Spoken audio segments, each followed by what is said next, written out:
어떤 아이가 자기 친구의 아버지가 갑자기 세상을 떠난 것 때문에 엄마에게 물었다고 그럽니다. 엄마, 왜 하나님은 우리 친구 아빠가 그렇게 나이가 많으시지도 않은데 그렇게 죽게 하신 거야? 그 엄마가 뭐라고 딱 대답을 하기가 곤란하더래요. 그래서 그렇게 대답을 해 주었답니다. 그분이 참 착한 사람이어서 하늘나라에 착한 사람이 필요하기 때문에 하나님께서 그분을 그렇게 빨리 하늘나라로 모시고 간 거야. 이 아이가 그날 저녁에 하나님께 기도를 했어요. 하나님께서는 착한 사람은 빨리 데려간다고 엄마에게 들었어요. 하나님, 솔직히 말씀을 드리는데 저는 항상 착한 건 아니에요. 그렇게 말씀을 드렸다. 이 두려움이 사람이 평소에 자기가 알고 있다고 하는 진리를 혼란스럽게 만듭니다. 내가 정말 이것이 옳다 그랬지만 내가 그 일에 분명하게 내가 서면 내가 어려움을 당할 거다. 이럴 때 갑자기 흔들려 버리는 거죠. 우리는 용기가 없어요. 무엇이 진실인지 알고도 그것으로 인해서 내가 어려움을 당한다고 생각하면 갑자기 그 진실 위에 내가 굳게 서지를 못하는 일이 많습니다.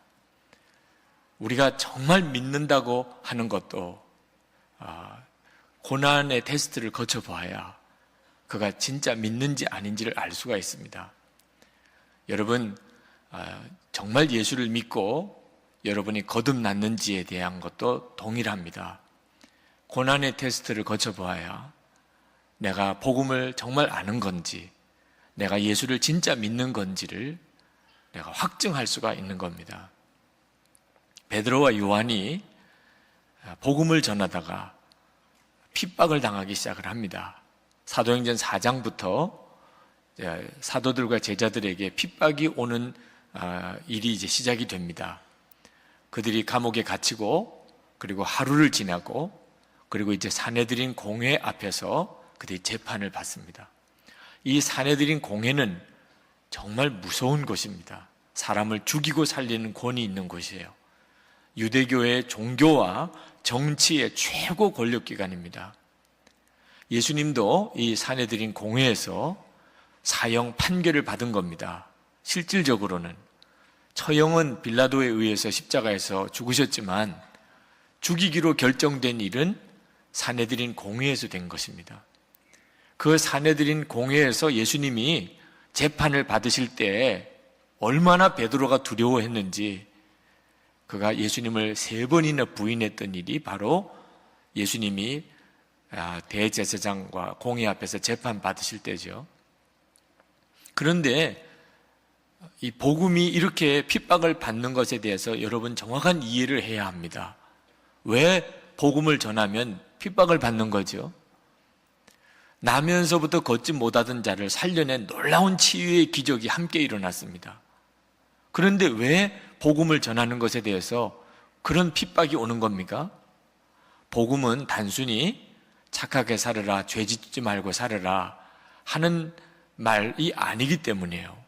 복음은 악한 영과의 무서운 영적 싸움의 시작입니다.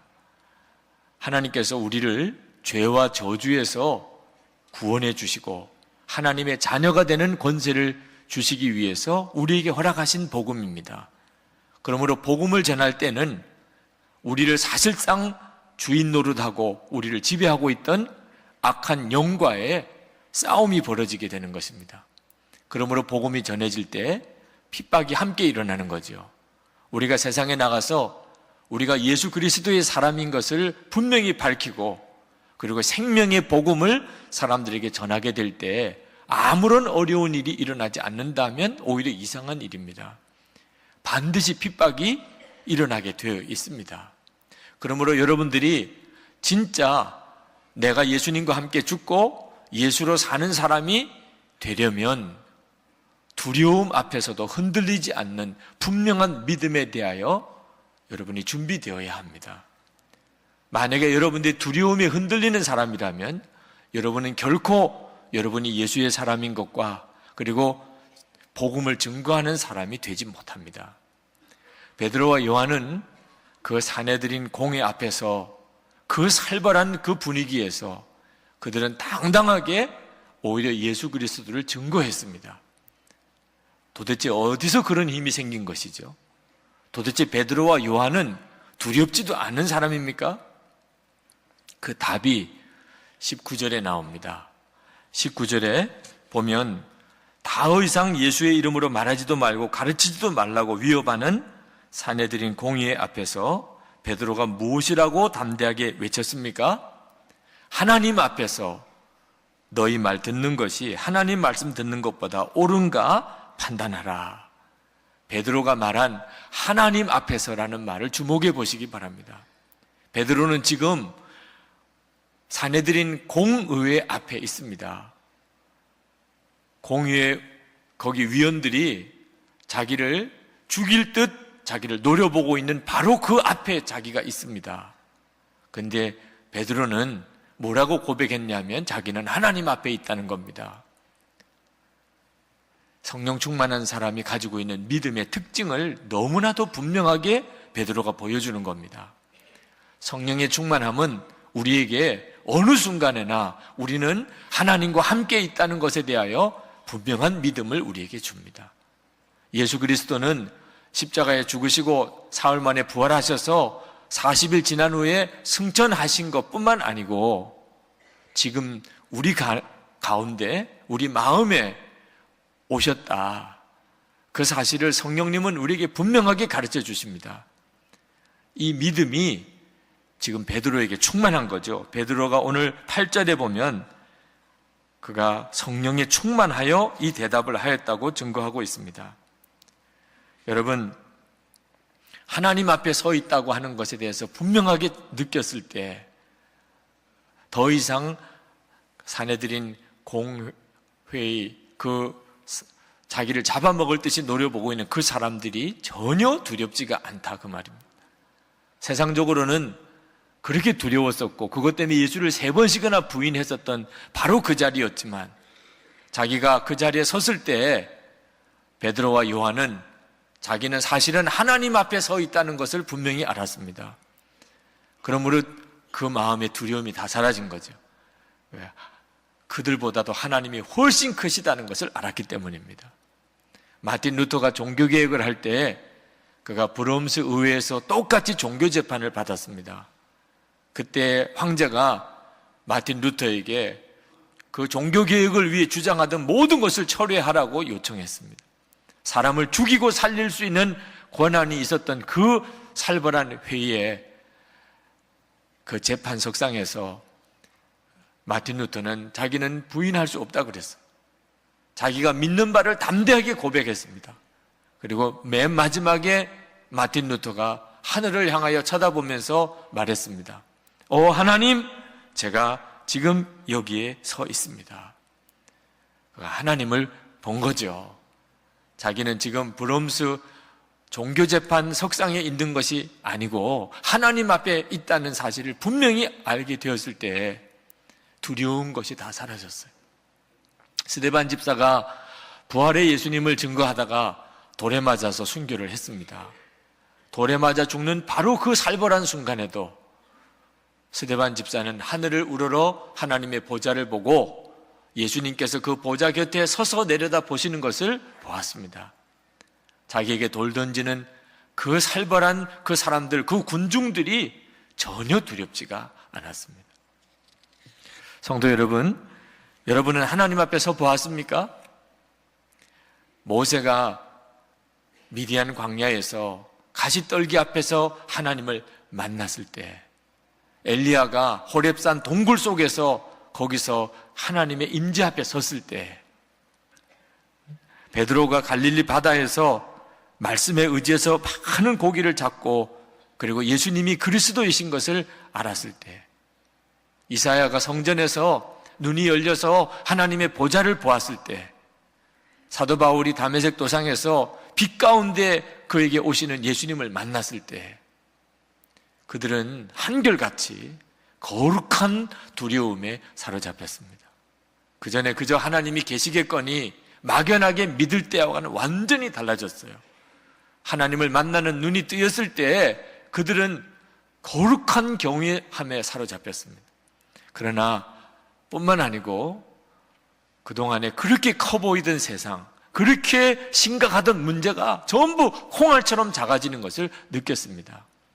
여러분, 하나님을 진짜 만나게 되면 어떤 일이 벌어지는 줄 아십니까? 하나님은 지극히 경외의 대상이고 정말 거룩한 두려움의 대상인 그것을 알게 되고, 동시에 그 순간에 세상은 더 이상 내게 아무것도 아니게 됩니다. 그 어떤 것도 큰 것이 있을 수가 없고 그 어떤 것도 두려운 것이 있을 수가 없게 된다, 그 말입니다. 야곱이 베델 들판에서 그가 잠들 때까지만 해도 그는 너무너무 두려웠고 외로웠고 고통스러웠습니다. 돌베개를 베고 들판에서 잠을 자야 되는 신세를 한번 생각해 보십시오. 그러나 그 밤에 하나님께서 야곱을 만나 주셨습니다. 눈이 열려서 하나님의 보좌를 보았습니다. 하나님을 만나고 하나님의 약속을 받았습니다. 그리고 잠이 깨었어요. 달라진 것은 아무것도 없었습니다. 그러나 야곱에게 있어서는 모든 것이 다 달라졌어요. 그는 더 이상 아무것도 두렵지가 않았습니다. 그가 그곳에 제단 쌓고 그가 고백했어요. 창세기 28장 16절에 야곱이 잠이 깨어 가로되 여호와께서 과연 여기 계시거늘 내가 알지 못하였도다. 열왕기하 6장에 보면 아람 군대가 엘리사를 죽이려고 군대를 동원해서 도단성을 포위했습니다. 새벽에 엘리사의 종이 일어나서 그것을 보고 그는 극심한 죽음의 공포에 사로잡혔어요. 그때 엘리사가 하나님께 기도했습니다. 하나님, 이 종의 눈을 열어서 우리와 함께하는 자가 저들보다 많음을 보게 해 주옵소서. 그때 엘리사의 종의 눈이 열려서 엘리사 주변에 산 가득히 불말과 불병거가 둘러서고 있는 것을 보았습니다. 그 순간 엘리사의 종은 완전히 두려움이 사라졌어요. 여러분, 하나님을 우리가 보게 되면 그러면 더 이상 세상에 큰 것이라고는 없습니다. 그 어떤 것도 나를 두렵게 할 것이 없습니다. 저는 어떤 분이 수필을 쓴 것을 읽다가 그가 생전 처음 바다를 보게 되었을 때 그때 그가 느꼈던 걸 쓴 것을 읽었습니다. 그분은 충청도 아주 산골짜기에 살았던 사람이라 바다를 직접 본 적이 없었습니다. 청년이 되어서 처음 친구와 함께 바닷가를 가보았습니다. 그전에도 그림으로도 보았고 사진으로도 보았고 영화에서도 보았지만 자기가 생각했던 것보다 엄청나게 큰 바다를 그가 직접 눈으로 보고 그는 울었다고 그랬습니다.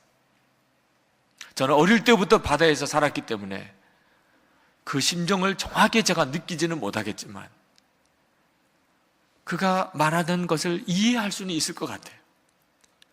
끝없이 펼쳐지는 바다를 보고 그는 자기도 모르게 울었다고 그랬어요. 왜 그랬을까요? 자기 자신이 너무나 작아지게 느껴지는 겁니다. 그동안에 자기가 가지고 있었던 문제, 자기가 보았던 경험, 그리고 자기가 가지고 있었던 계획, 모든 것이 너무너무 초라하고 작아지게 보이는 겁니다. 그 말할 수 없는 그 자연, 그 엄청난 자연 앞에서 자기 자신이 너무너무 작게 느껴지더라는 거죠. 여러분, 바다 하나를 보고도 그럴 수 있다면 하나님을 만나고 난 다음에 도대체 어떤 변화가 일어날까요? 하나님을 막연하게 생각하고 믿으니까 하나님을 믿어도 삶이 변했다는 고백을 하지 못하는 거죠. 우리가 하나님을 아는 눈이 뜨이고 나면 그러면 이 세상에 더 이상 무서운 것이 없어집니다.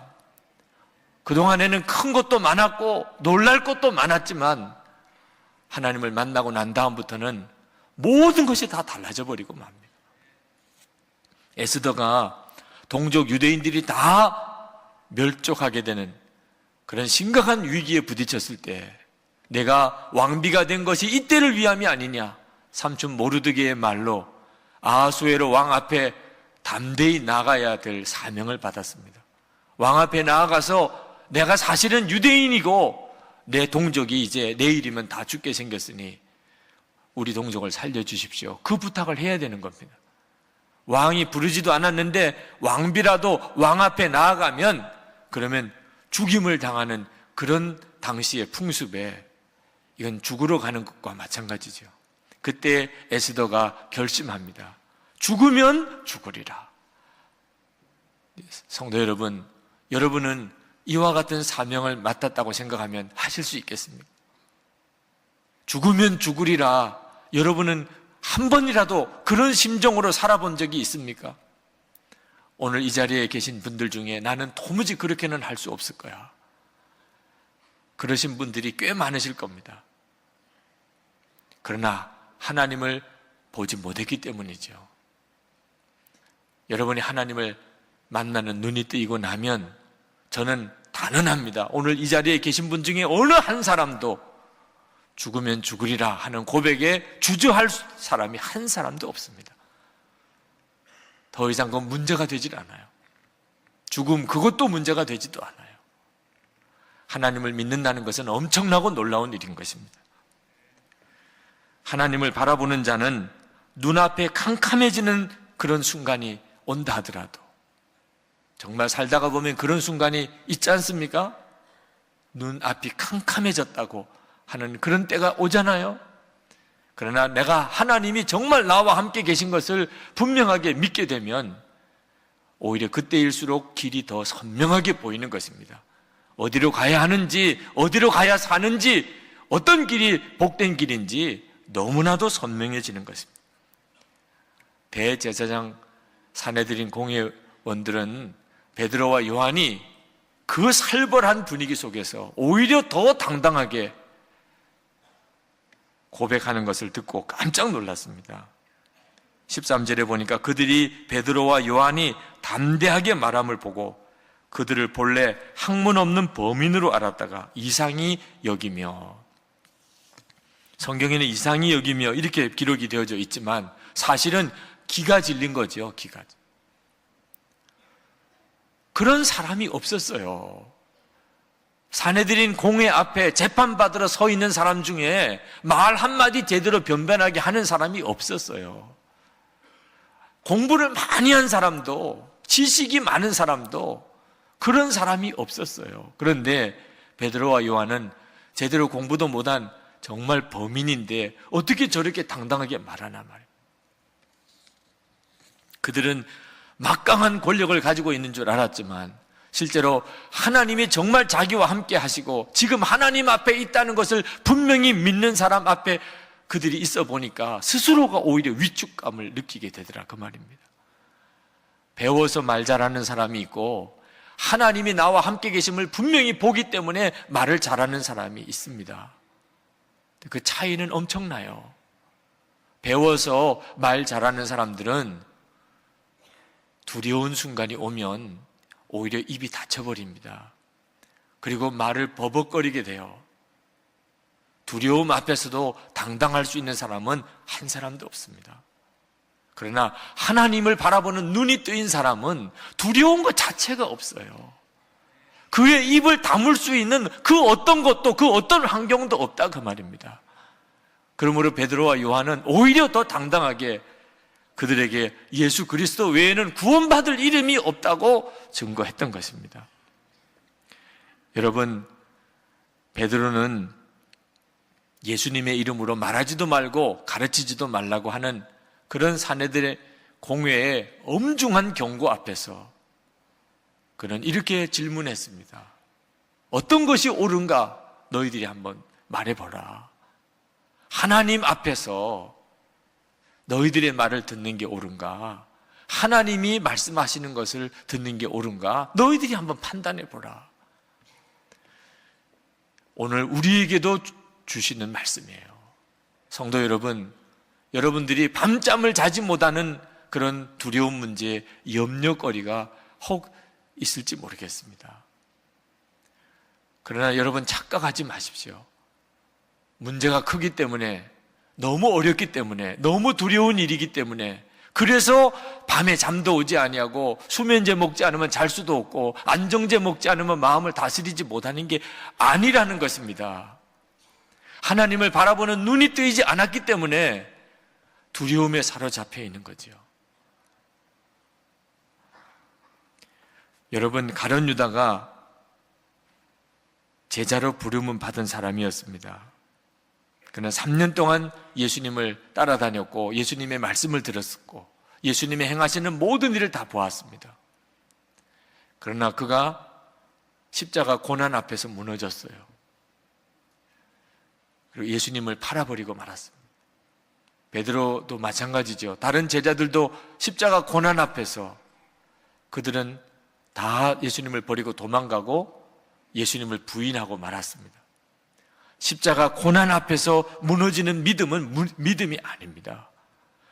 여러분, 우리가 예수님을 믿고 이제 예수와 함께 죽고 예수로 사는 사람이라고 고백하였을 때 그때 하나님은 우리에게 말씀하십니다.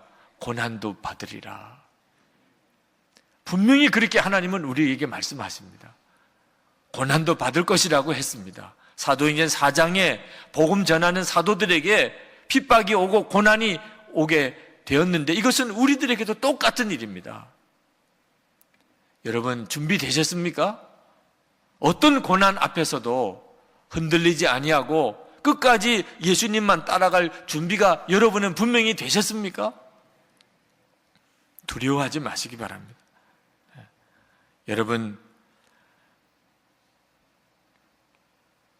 하나님께서 여러분들에게 고난의 길로 여러분들을 인도하신다 하더라도 여러분이 항상 함께 계시는 하나님을 분명하게 바라볼 수 있다면 더 이상 고난은 고난이 아닙니다. 여러분을 두려움으로 묶을 수가 없습니다. 우리에게 있어서 가장 두려운 순간은 언제냐? 내가 하나님을 바라보지 못하는 순간입니다. 환경과 여건 때문에 오는 것이 아닙니다. 항상 함께 계시는 하나님, 예수 그리스도 안에서 약속받은 것입니다. 성령께서 이 시간 우리에게 계속해서 눈을 열어주시는 것입니다. 지금 우리는 하나님 앞에 있습니다. 우리가 십자가를 붙잡았다는 이야기는 우리는 하나님 앞에서 산다는 뜻입니다. 그러면 어떤 어려운 일이 와도 문제가 될 게 아무것도 없습니다.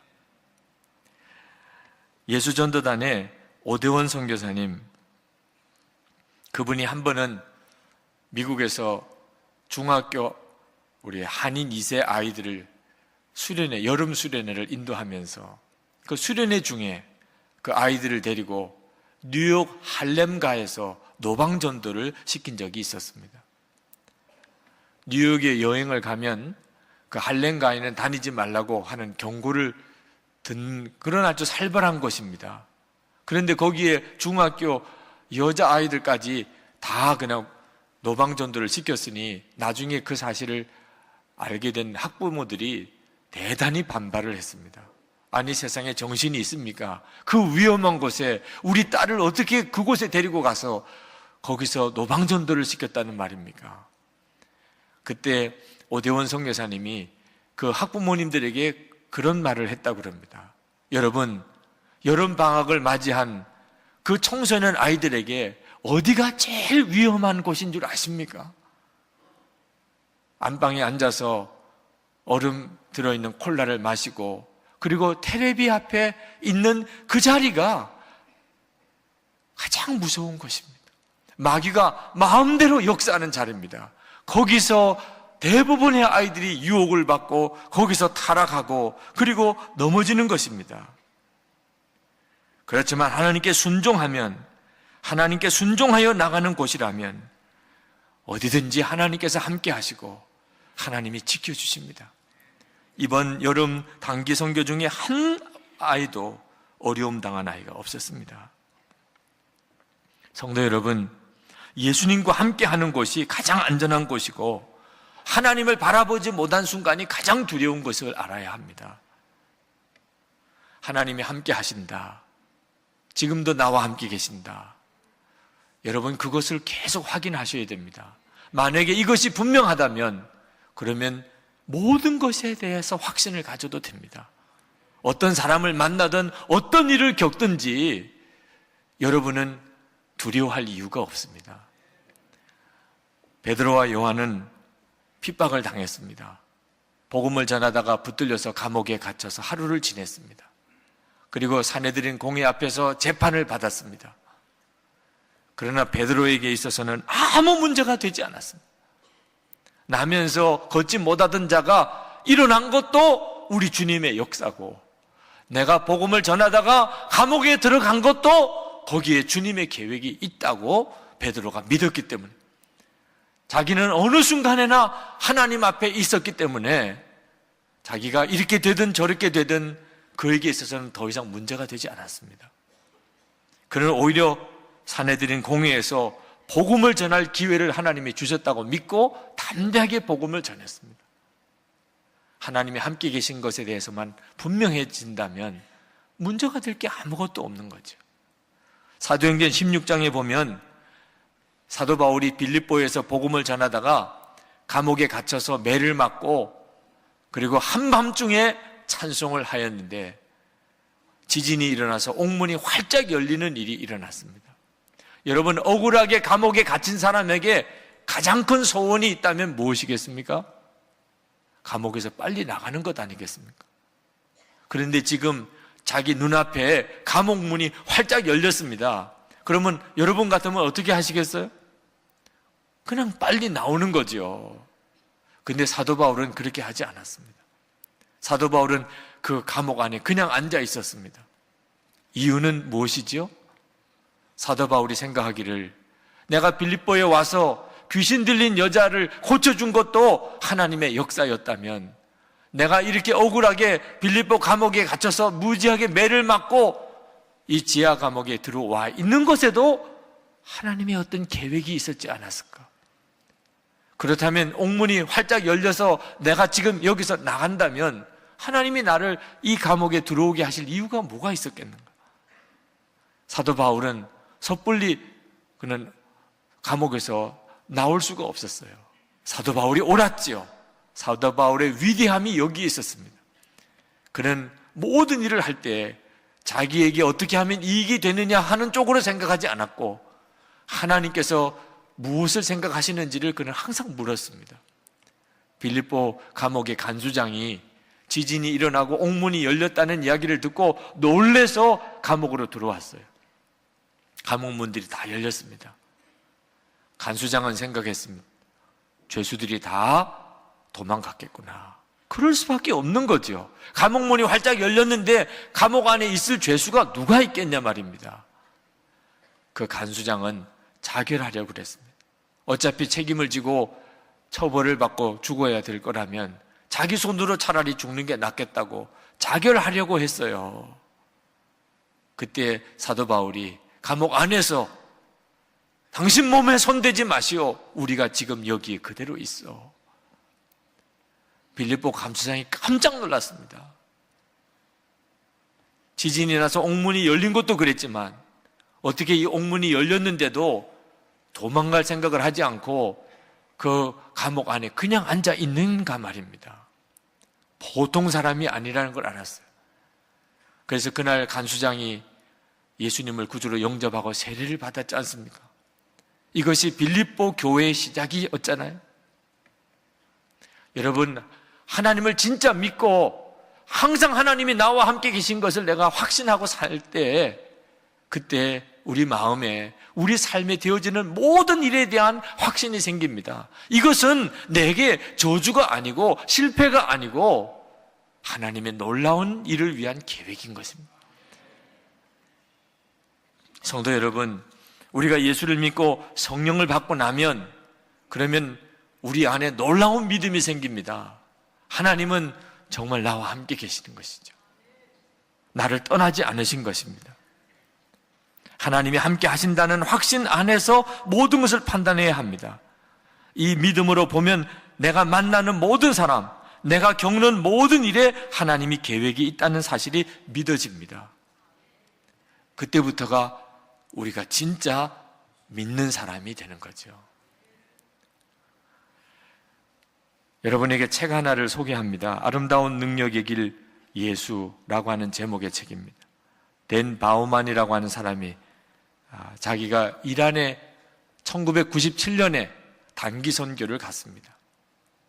그 이란을 한번 선교 마인드를 가지고 정탐하고 그리고 출국하려고 하는데 그만 억울하게 간첩죄라는 누명의 감옥에, 이란 감옥에 갇혀버리게 됩니다.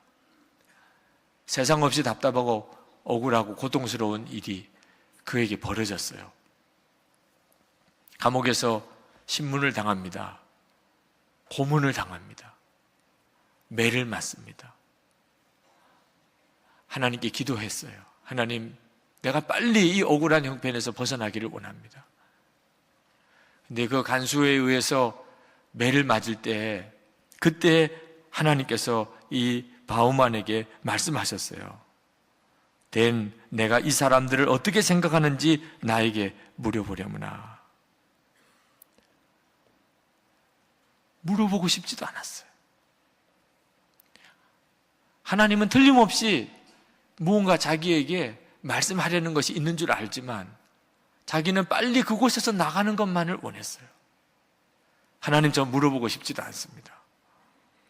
그러나 하나님께서 자기에게 워낙 분명하게 말씀하셨기 때문에 그는 거기서 하나님께 묻습니다. 하나님, 주님은 나에게 이렇게 말할 수 없이 폭행하고 고문하는 이 사람들을 향하여 어떻게 생각하십니까?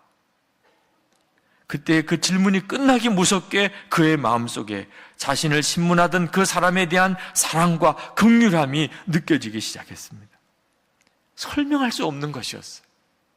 주님은 자기를 고문하는 그 사람들을 긍휼히 여기고 사랑한다는 것을 깨달은 거죠. 그리고 그들을 위해서 기도하기를 시작했습니다. 사랑의 마음이 일어났으니까. 그런데 그렇게 몇 주를 보내고 정말 지옥과 같은 생활을 했지요.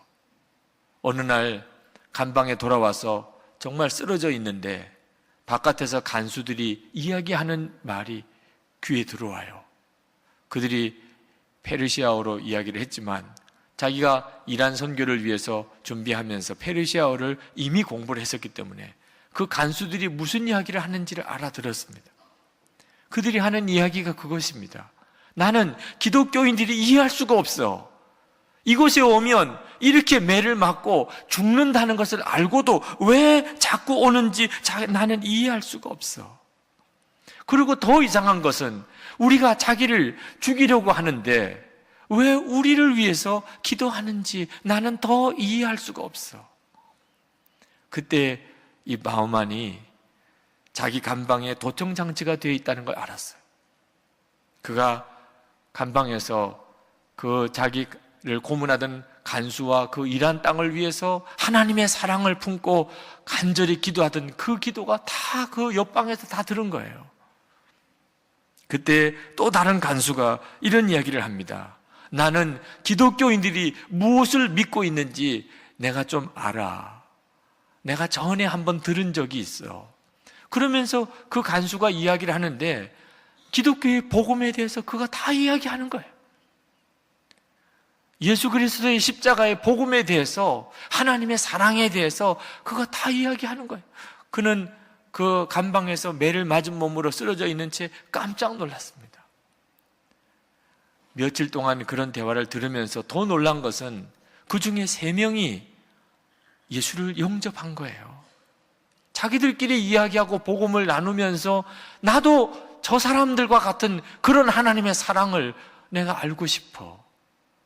저 사람이 가지고 있는 그 믿음을 나도 가지고 싶어. 그렇게 9주가 지났습니다. 이제 사형 판결을 받을 만한 그 마지막 재판석에 섰어요. 그런데 판사가 판결문을 낭독하는데 무혐의로 석방이라는 겁니다. 그리고 내려와서 자기를 포옹하는 거예요. 이 댄 바우만이 하나님께서 자기를 핍박하는 자들을 위해서 사랑하라고 계속해서 말씀하신 것이, 그것이 어떤 뜻인지를 비로소 알았어요. 하나님을 바라보는 눈이 뜨이지 않았다면 아마 댄 바우만은 그 일생에 가장 비참한 삶을 살았을지도 모릅니다. 성도 여러분, 하나님은 오늘 우리에게 하나님을 바라보는 눈을 계속 열어주십니다. 저는 이 설교를 준비하면서 하나님 앞에 정말 많이 울었어요. 그동안 내가 본다고 한 모든 것들이 하나님 앞에 얼마나 하나님을 무시했던 일인가. 무엇이 도대체 어려운 일이며, 무엇이 도대체 힘들며, 무엇이 도대체 크며, 그동안에 제가 내 눈을 가지고 무언가를 보았다고 했던 모든 것들이 사실은 하나님을 무시했던 것이고, 그리고 하나님을 경멸했던 것이라는 것을 알았어요. 하나님, 제가 정말 진짜 성령 안에서 보기를 원합니다. 하나님, 제가 보아야 할 것이 무엇인지를 정말 제가 알기를 원합니다. 하나님 앞에서 판단해야 합니다. 어떤 일이든지 두려움에 반응하면 안 됩니다. 오늘 이 시간 여러분 간절히 기도하십시다. 하나님, 제가 이제부터는 뭘 본다고 쉽게 말하지 않겠습니다. 베드로와 요한이 그때 내가 하나님 앞에 있다고 고백했던 그대로 하나님 제 눈도 열어주시기를 원합니다. 세상보다 훨씬 크신 하나님, 문제보다도 더 크고 놀라우신 하나님, 제가 하나님을 바라보기를 원합니다. 하나님을 바라보는 눈을 뜨고 모든 것을 판단하기를 원합니다. 이 시간에 우리 다 같이 통성으로 기도하겠습니다. 저는 어릴 때부터 교회에서 자랐습니다. 그래서 저는 적어도 제가 하나님을 믿는다, 그런 나름대로의 자신을 가지고 있었습니다. 그 믿음이 제가 하나님을 믿는다고 생각했던 그것이 여지없이 깨어진 일이 제가 교도소에 유치장에 제가 하루를 있었을 때였습니다. 제가 신학교 다닐 때 그때는 대학마다 하루도 빠짐없이 데모가 있었습니다. 그때 광화문 거리에서 불신 검문을 당했는데 제 가방 속에서 학교에서 시국 토론회를 할 때 그때 발표했던 원고가 나왔어요. 저는 갑자기 데모 주동자가 돼서 유치장에 하루를 제가 묵어야 됐습니다. 유치장에 있는 정도도 아니고 계속 형사들에게 불려나가서 너무너무 살벌한 분위기에서 취조를 당하는데 너무너무 무섭더라고요. 저는 제가 잘못했다는 생각은 안 했습니다. 그런데 왜 그렇게 두려운지, 이거 내 인생이 여기서 정말 이상하게 뒤틀리는 거 아니야? 이제 앞으로 더 어떤 어려움을 더 당할까? 말로만 들었던 그 고문이라는 것을 내가 당할까?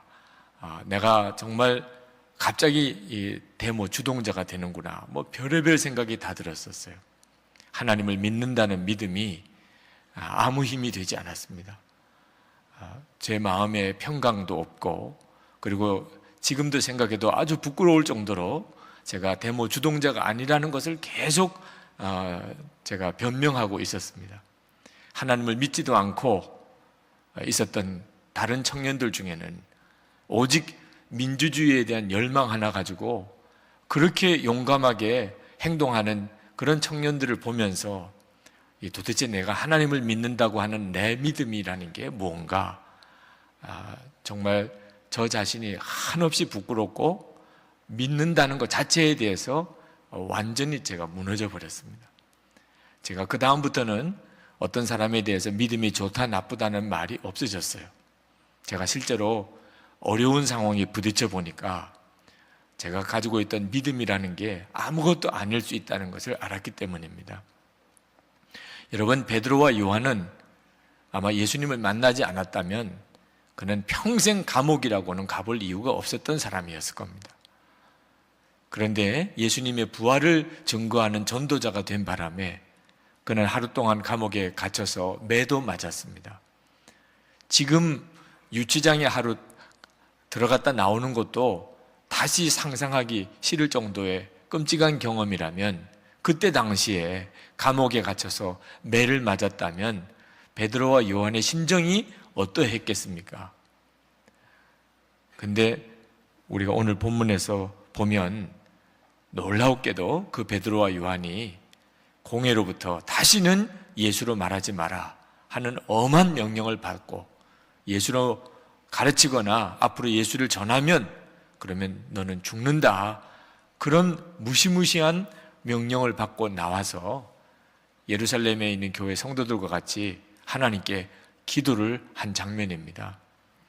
24절에 그들은 아주 담대하게 하나님께 기도했습니다. 그들이 듣고 한 마음으로 하나님께 소리를 높여 이르되 대주제여 천지와 바다와 그 가운데 만물을 지으신 이시여.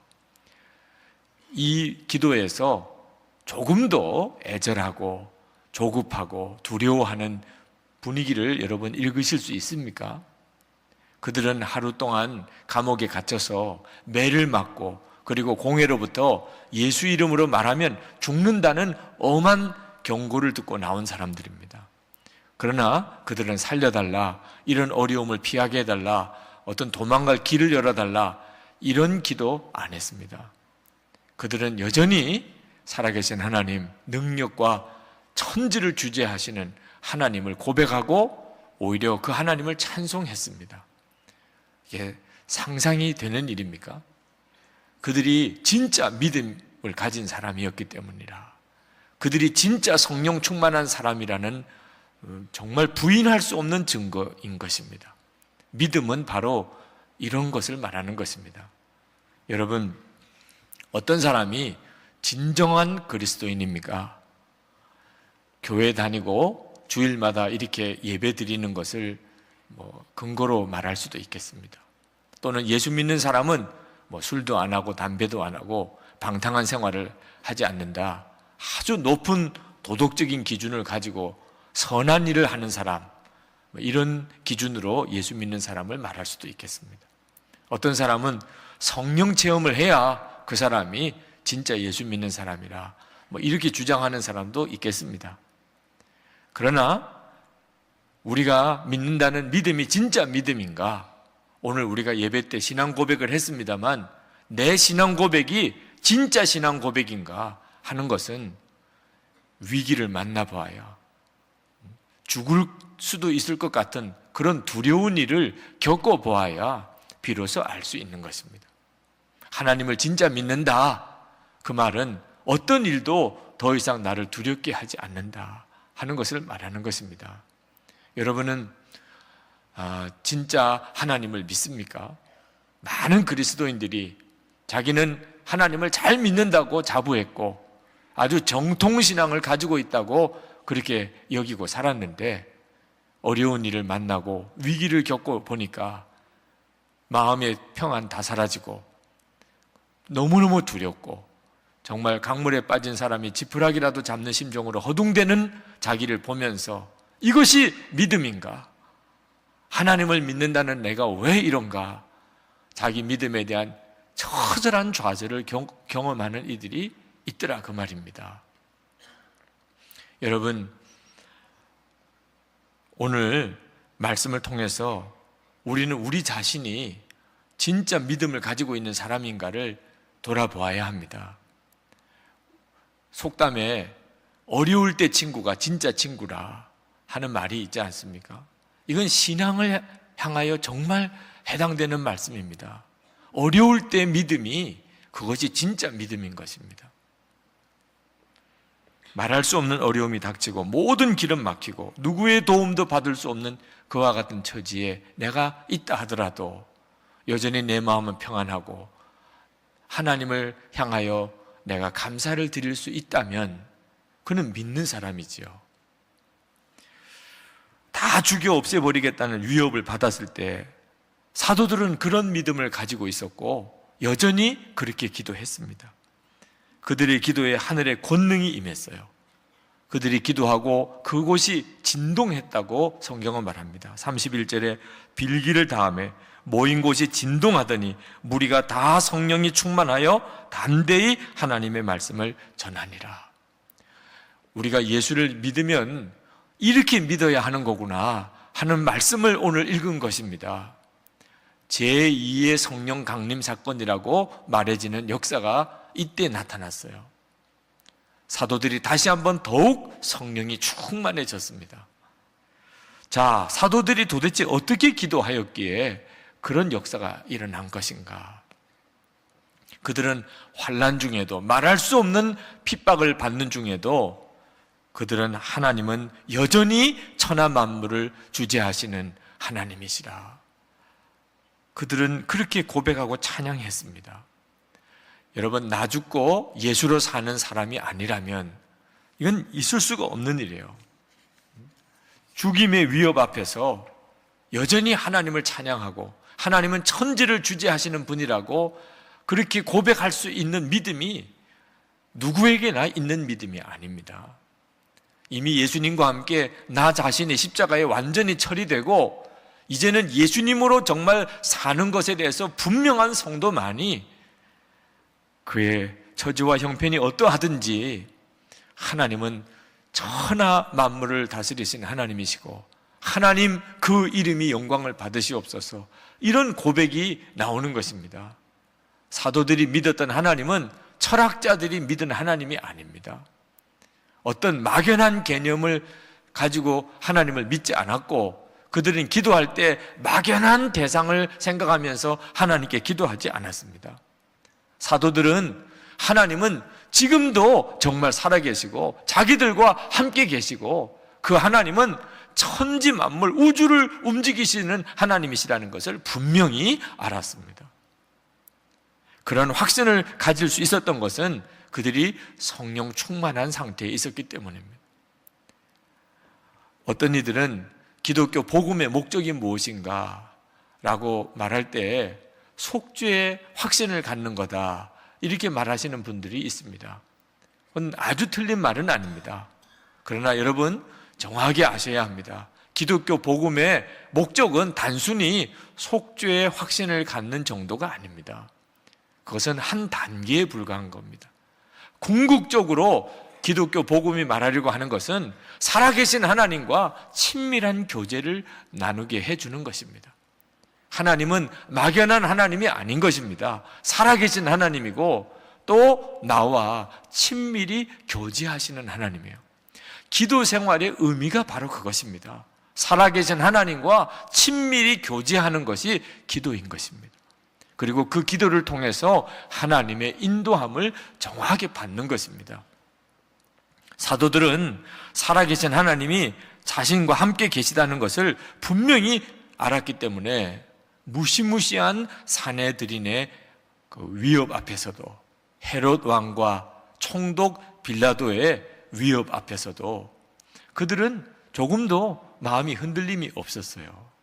왜냐하면 우주도 뜻하신다면 이 모든 우주도 동원하실 수 있는 하나님 앞에서 그 빌라도와 헤롯 왕과 사내들인 공회를 보니까 아무것도 아니거든요.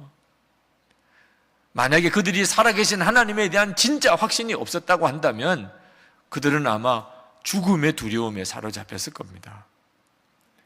사도들이 이런 확신을 가지고 있었기 때문에 그들은 어려움을 없애해달라고, 자기들에게 피할 길을 열어달라고 하나님께 구하지 않았습니다.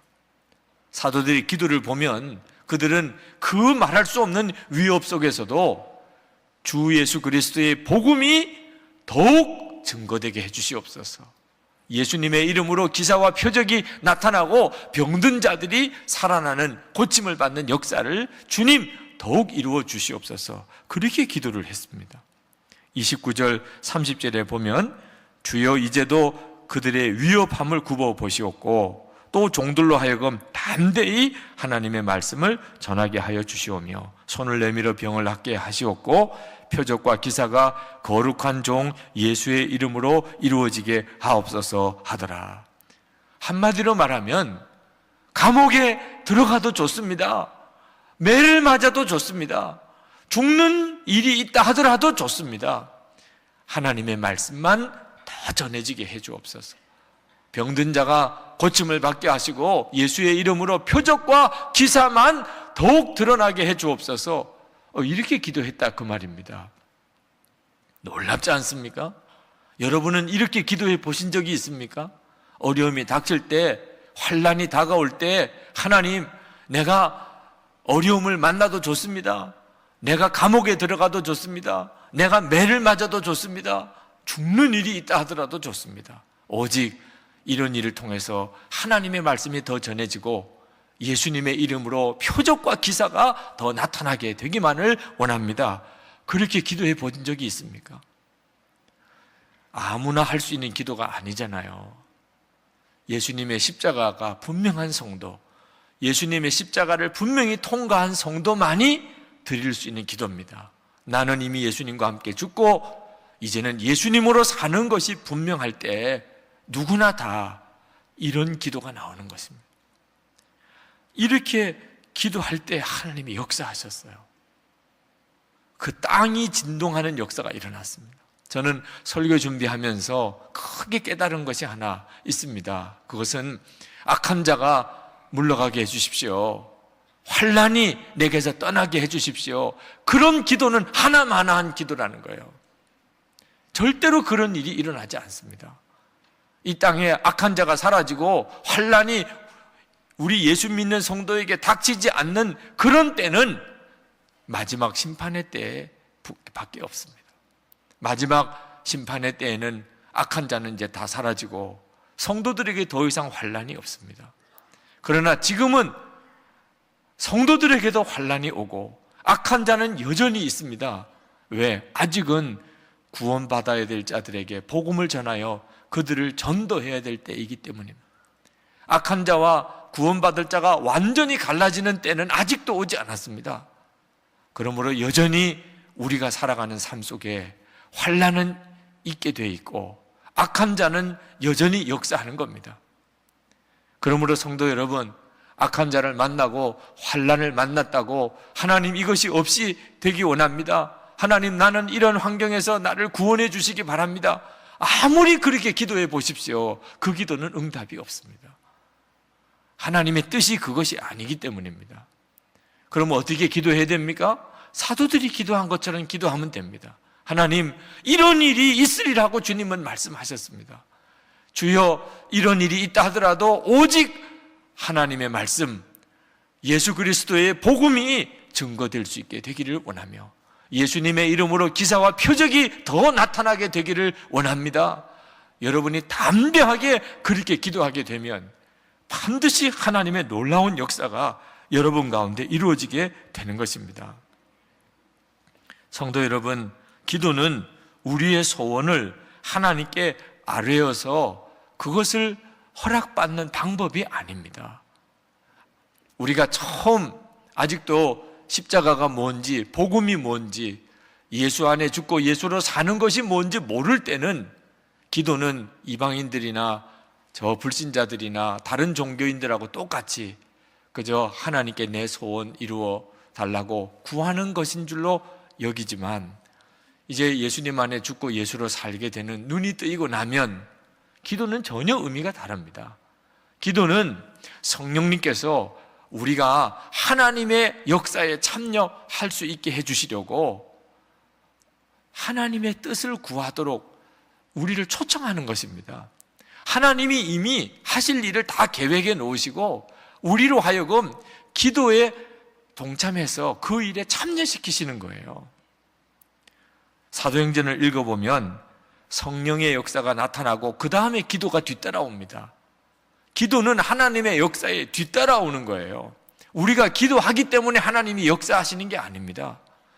사도행전의 기도에 대한 표현이 제일 먼저 나오는 게 사도행전 1장 4절 말씀입니다. 예수님께서 부활하시고 승천하시기 전에 제자들에게 당부하시기를 예루살렘을 떠나지 말고 내게 들은 바 아버지의 약속하신 것을 기다리라. 이 기다리라는 것은 기도하고 있으라 그런 뜻이죠. 그들이 예수님의 말씀에 약속을 붙잡고 마가다락방에서 열흘 동안 기도하며 기다리다가 성령을 받았습니다. 그들이 기도했기 때문에 성령을 받은 게 아닙니다. 이미 하나님께서 그들에게 성령을 부어주시기로 모든 계획을 다 세워놓으시고 그리고 예수님이 기도하라고 하셨잖아요. 기도를 주님이 시키신 거지 자기들이 스스로 알아서 기도한 게 아니잖아요. 기도는 오직 하나님의 약속이 이루어질 것을 믿고 순종하는 표현에 불과한 것입니다. 하나님이 계획하신 일이니, 하나님이 하시려고 하신 일이니 그대로 되기를 원합니다. 그것이 이루어지게 해주옵소서. 이것이 우리들의 진짜 기도입니다. 성령이 임하시고 난 다음에 주의 복음이 놀랍게 증거되고 병든 자들이 예수님 당시 때처럼 일어나고 고침을 받고 예수의 이름으로 기사와 표적이 나타났어요. 사도들은 깨달았습니다. 아, 이것이 하나님이 하시려는 일이구나. 그래서 그들은 사도행전을 읽어보면 어디 가서든지 그런 역사가 일어나도록 먼저 하나님께 기도했어요. 하나님이 그 일을 하실 줄 알았기 때문입니다. 이번에 핍박이 일어날 때도 마찬가지입니다. 핍박이 일어나고 예수의 이름으로 말하지 말라고 하는 무서운 명령이 왔지만 그들은 하나님이 하시려는 일은 복음이 전해지고 예수의 이름으로 기사와 표적이 나타나는 것임을 알고 그들은 담대하게 오히려 그 일이 계속되어지게 되기를 기도한 것뿐입니다. 하나님이요, 하나님이 하시려는 일이 그거 아닙니까? 주 예수 그리스도의 복음이 전해지고 예수의 이름으로 병자가 고침받고 기적이 일어나는 것 아닙니까? 주님, 그 일을 하시옵소서. 그들이 그렇게 기도한 것입니다. 성도 여러분, 우리가 하나님이 기뻐하는 뜻대로 기도를 만약에 하게 된다면 반드시 우리의 기도에도 하나님은 역사하시고 땅이 진동한다고 말할 수 있는 그런 놀라운 일들이 일어나게 되어 있습니다. 1806년에 미국 윌리엄스 대학에 사무엘 제이 밀스를 비롯해서 6명의 대학생들이 기도 모임을 가졌습니다. 그때 당시에 미국의 대학은 정말 너무나 문란하고 생활이 방탕한 그런 대학 생활들을 했습니다. 그러나 이 사무엘 제이 밀스를 비롯한 6명의 대학생들은 하나님의 말씀에 붙잡혔어요. 그들은 학교 안에서 마땅히 기도할 자리가 없으니 단풍나무 숲속에 들어가서 거기서 모여서 기도했습니다. 매일 기도했어요. 비가 와도 그들은 모여서 기도했어요. 그들의 기도는 하나님, 세계 선교의 문을 열어주십시오. 땅끝까지 복음이 전해지고 예수님이 다시 오신다고 하는 말씀을 붙잡고 세계 선교의 문을 열어달라고 기도했습니다. 그들의 기도가 19세기, 20세기 미국의 대학마다 놀라운 학생들의 영적 각성운동으로 응답을 받았습니다. 그리고 그때 대학생들이 한결같이 세계 선교사로 나가겠다고 헌신했어요. 그래서 우리나라에도 언더우드 아펜셀러 선교사님이 오게 된 겁니다. 놀랍지 않습니까? 비록 소수의 인원이 연약한 가운데 누구도 알지 못하는 곳에서 기도하는 것 같아도 하나님이 하시려는 일을 붙잡고 기도를 하게 되면 땅을 뒤흔들어 놓는 역사가 일어나는 겁니다. 1904년에 영국 웨일즈의 탄광촌에서 그 갱도 안에서 광부들이 모여 기도를 했어요. 에반 존 로버트를 중심으로 해서 탄광 노동자들이 영적 부흥을 주시옵소서. 하나님, 우리에게 부흥을 주시옵소서. 그렇게 기도했습니다. 여러분, 땅속 탄광 갱도 안에서 광부들이 몇 명 모여서 드렸던 그 기도가 하나님의 하시려는 뜻이었기 때문에 1904년에서 1906년까지 10만 명이 회개하고 주께로 돌아오는 엄청난 부흥이 일어나는데 웨일즈 대부흥이라고 말합니다. 이건 놀랍지 않습니까? 여러분, 우리가 한 번 생애를 산다면 이렇게 하나님 앞에 쓰임 받아야 하지 않겠습니까? 우리의 기도에 땅이 진동하는 역사가 어떻게 일어납니까? 하나님이 하시려는 일을 기도하는 것입니다. 하나님이 하실 그 일을 하시옵소서. 제가 안산에서 목회할 때 청년들을 따로 교회를 독립시켜서 젊은이 교회를 세웠습니다. 그 젊은이 교회 창립 예배를 드릴 때 한 청년이 간증을 했습니다. 제가 처음 청년부에 올라왔을 때 몇 안 되는 언니 오빠들과 토요 예배를 준비하시는 전도사님을 보면서 참 썰렁했었습니다. 청년부에서 아무리 이런저런 행사를 준비해도 나오는 청년들만 나오고 있었습니다. 전 학교에서 여의도 순복음교회 소속 기독 동아리에 가입을 했습니다. 그러면서 주님을 향한 청년들의 뜨거운 사랑을 볼 수 있었습니다. 교회를 위해 헌신하고 지체들을 섬기고 자기의 것들을 드리는 그들이 부러웠습니다. 순복음교회 청년 금요 철야도 따라가 많은 젊은이들의 뜨거운 열정도 보았습니다. 정말 은혜로웠습니다. 그러나 토요일과 주일에 우리 교회에 와보면 참 안타까웠습니다. 아니, 화가 났습니다. 왜 우리 교회 청년들은 이 모양일까 하고요. 그때 저를 양육해 주던 언니가 이렇게 말해 주었습니다. 이런 모습들을 보고 안타까워하거나 화만 낼 것이 아니지 않니? 우리는 우리 교회 청년들에게도 그런 부흥이 임하기를 기도해야 하지 않겠어? 그때서야 전 저의 잘못을 깨달았습니다. 그리고 기도했습니다. 우리 교회 청년들도 순복음교회 청년들만큼 부흥하고 주님을 향한 비전을 품게 해달라고요. 어제 젊은이 예배가 창립되었습니다. 어제까지도 전 이것이 하나님의 응답이라는 것을 몰랐습니다. 그런데 오늘 아침 갑자기 깨달았습니다. 하나님께서 우리 교회 청년들을 부흥시키시려고 우리에게 기도하게 하셨다는 사실을, 그리고 우리의 기도에 응답하셨음을 깨달았습니다. 여러분, 기도는 우리가 하나님께 뭘 조르는 게 아닙니다. 하나님이 하시려는 엄청나고 놀라운 일들을 성령께서 우리의 마음에 기도할 제목으로 부어주셔서 하나님의 뜻이 이루어지게 해달라고 하나님께 올려드리는 게 우리의 기도인 것입니다. 그러므로 여러분, 기도할 때는 언제나 하나님의 뜻을 구하는 기도가 필요합니다. 하나님의 뜻을 알지 못하면 그 기도는 아무 의미가 없습니다. 하나님의 뜻을 알고 난 다음에야 우리의 기도는 제대로 된 기도가 되기 시작하는 것입니다. 성령을 받았다고 다 하나님의 뜻을 잘 깨닫는 것은 아닙니다. 이제 앞으로 우리가 보겠습니다만 사도행전 21장에 보면 사도 바울이 예루살렘으로 마지막 갈 때, 그때 예루살렘에 가면 사도 바울이 결박을 당하고 그리고 무서운 고통을, 환난을 당하게 될 것을 기도하는 사람들에게 성령님이 다 보여주셨어요. 그때 기도 중에 사도 바울이 예루살렘에서 당하는 그 어려움을 본 많은 기도자들이 사도 바울을 한결같이 가로막았습니다. 예루살렘에 가지 마십시오. 예루살렘에 가면 당신이 결박을 당하고 환난을 당할 것입니다. 성령님이 보여주신 건 분명하지만 하나님의 뜻을 해석을 잘못한 거예요. 예루살렘에 가지 말라는 게 아니죠. 예루살렘에 가면 이런 일을 겪고 그리고 로마로 가게 될 것을 하나님이 이미 사도 바울에게 보여주신 것뿐입니다. 그리고 그걸 알고 가라는 거죠. 성령께서 보여주시고 깨닫게 하셔도 하나님의 뜻을 해석하는 것은 하나님이 우리에게 제대로 가르쳐 주셔야만 아는 것입니다. 예수님께서 왜 기도하셨을까?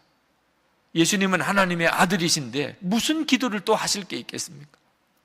예수님의 기도의 핵심은 누가복음 22장 42절에 내 원대로 마시옵고 아버지의 원대로 되기를 원하나이다 라는 기도에 들어있어요.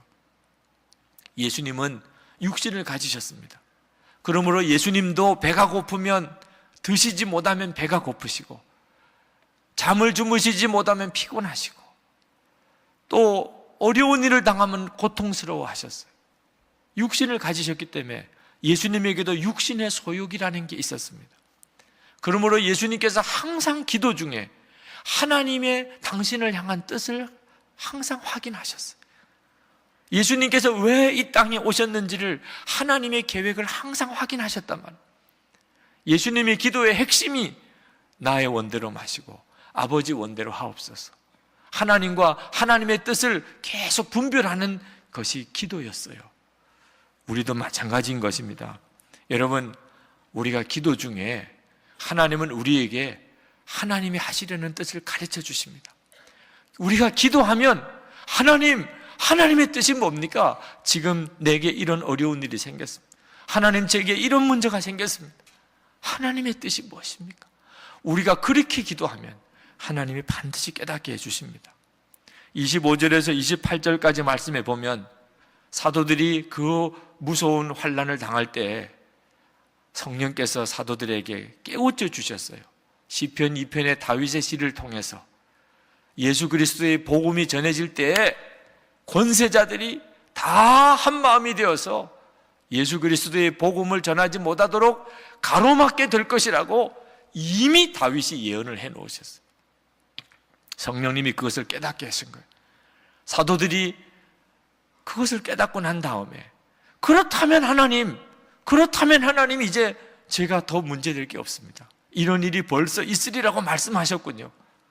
세상의 모든 군왕들과 권세자들이 예수님의 십자가 복음이 전해지지 않도록 가로막을 일이 일어날 것이라고 이미 말씀하셨군요. 하나님, 그렇다면 하나님, 이제 이런 일이 일어나고 있는 것을 하나님이 보실 터이니 하나님의 말씀이 더 증거되기 원합니다. 병든 자가 고침을 받으며 예수님의 이름으로 기사와 표적이 더 놀랍게 일어나게 되기를 원합니다. 그렇게 그들이 기도한 겁니다. 우리가 정말 예수님이 우리의 주님이시라고 믿게 되고 그래서 기도하게 되면 이런 일이 왜 일어나나요? 하나님, 이런 어려움 좀 없게 해주세요. 이런 기도가 다 사라집니다. 하나님, 이 일을 통해서 하나님 하실 일이 뭡니까? 그것만 묻게 되는 거예요. 제가 어느 중소기업에 매주마다 가서 예배를 드렸던 적이 있습니다. 그 회사가 몇 년 동안의 부도 위기에 몰려 있었습니다. 집사님이신, 서울의 큰 교회 집사님이신 그 회사 사장님, 어느 날 예배 드리러 갔더니 사무실에서 저를 만나자고 그러시더라고요. 그러시면서 하시는 이야기가, 저는 그동안에 왜 나는 나름대로 기도한다고 했는데 이런 어려움이 우리 회사에 계속되는가 생각해 왔습니다. 그런데 하나님께서 이번 주간에 저에게 깨닫게 하셨습니다. 그동안에 내 기도는 계속해서 내 사업만을 위한 기도였습니다. 이제야 저는 하나님께서 무엇을 더 원하시는가 하는 것을 생각하게 되었습니다. 저는 이제부터 하나님께서 저에게 뭘 하기를 원하십니까? 그것만을 기도하려고 합니다. 하나님께서 그 분에게 허락하신 역사가 너무 귀해서 그분을 위해서 정말 간절히 기도해 드렸습니다. 그리고 난 다음에 얼마 안 가서 그 회사가 운명이 완전히 달라져 버렸어요. 그전에는 두려운 마음과 염려 때문에 회사 일을 처리해 나갈 때 하나님 뜻대로 하지 못한 일이 많았다는 겁니다. 그런데 하나님의 뜻이 뭡니까? 하나님이 뭘 하기를 원하십니까? 이렇게 기도가 나오면서부터 두려움도 사라지고 염려도 사라지고 회사의 모든 일을 결정할 때 하나님이 기뻐하는 방법으로만 하기 시작했더니 의외로 회사의 모든 문제들이 풀어져 버린 거죠. 감리교 목회자 기도 모임에서 어느 목사님이 애통함으로 고백을 했습니다. 저는 지금까지 주의 종이라고 하면서도 주님의 기쁨에 대해서는 생각지 않고 나의 기쁨만 구하고 있었습니다. 종은 자기가 하고 싶은 일을 하고 자기가 가고 싶은 곳에 가는 것이 아니라 주님이 필요하신 곳에 가고 주님이 안타까워하시는 곳에 일해야 한다는 것을 이제야 깨달았습니다. 종이 기쁜 것이 아니라 주님이 기뻐야 합니다. 내가 기뻐할 것이 아니라 주님이 기뻐하시면 된다는 걸 깨닫고 기도하니 모든 것이 다 달리 보였습니다. 여러분, 기도가 제대로 나오기 시작하면 모든 게 다 달라집니다.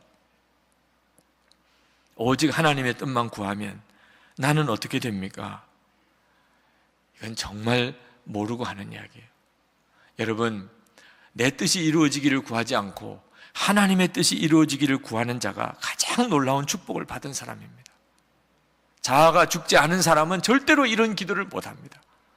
내 자아가 십자가에 죽지 않은 사람은 계속 기도를 하면 시작부터 끝까지 해결해 주세요, 도와주세요, 풀어주세요, 그 기도밖에 안 나옵니다. 그렇게 기도하고 난 다음에 맨 마지막에 구하지 않은 것까지 다 이루어 주실 줄 믿습니다. 이렇게 해야만 마음이 안심이 돼요. 자기가 안 죽은 사람은 그 기도의 범위를 벗어나지 못합니다. 이런 기도가 가장 불쌍한 기도입니다.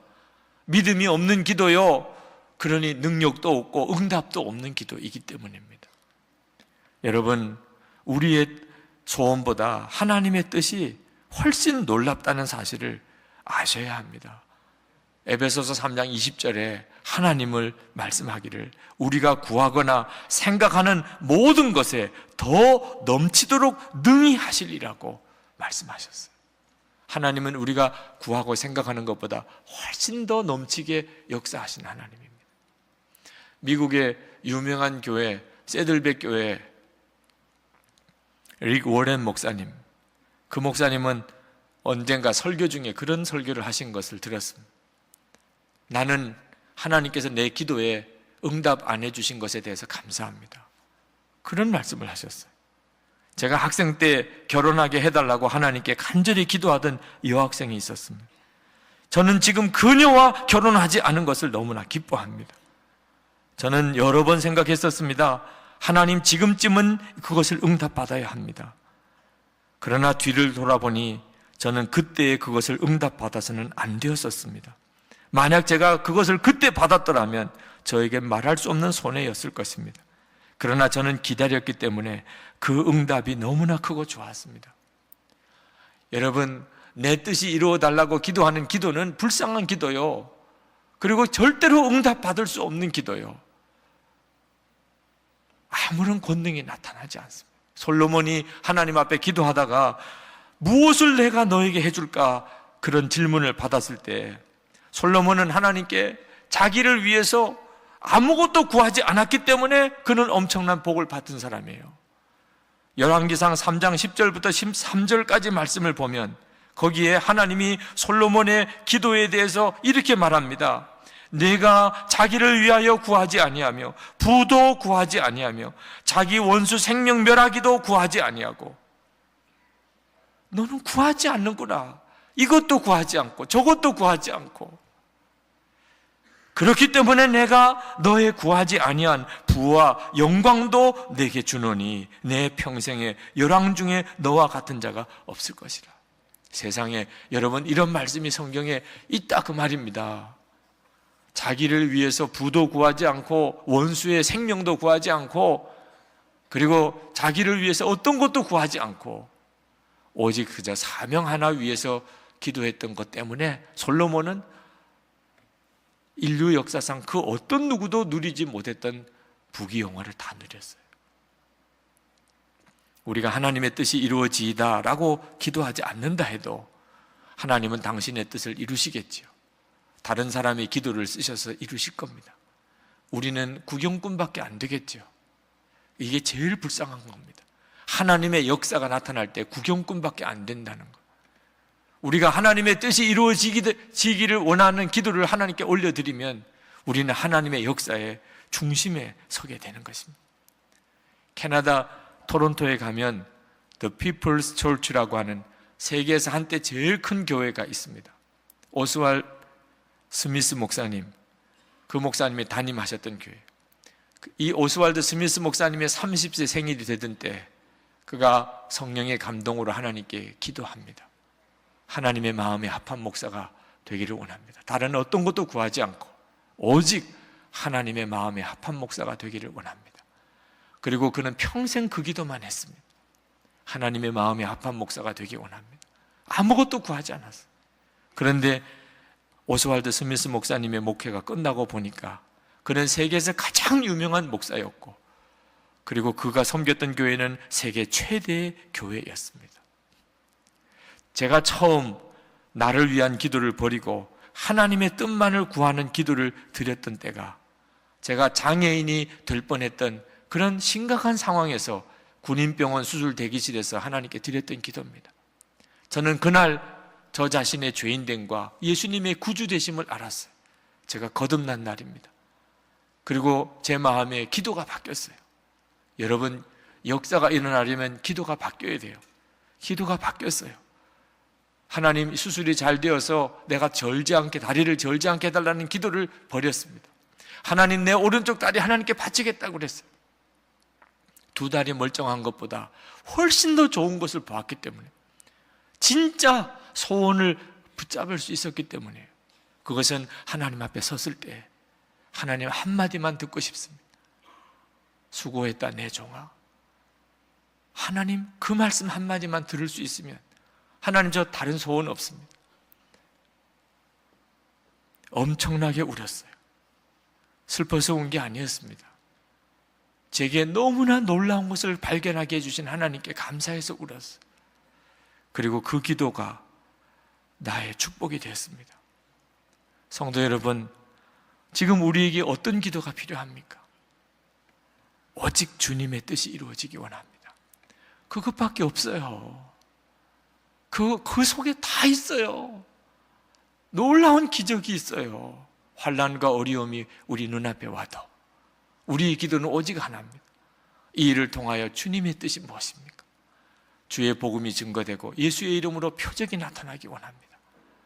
우리 그렇게 기도하십시다. 우리 이 시간 다 같이 기도하겠습니다. 하나님, 내 인생에 지금 내 문제 속에 주 예수 그리스도의 복음이 증거되고 예수의 이름으로 표적이 나타나기만을 원합니다. 우리 다 같이 통성으로 기도합니다. 네, 감사합니다. 어떤 성도가 기도 요청을 해 오셨는데 유혹을 이기지 못해서 음란한 어떤 영상을 보았답니다.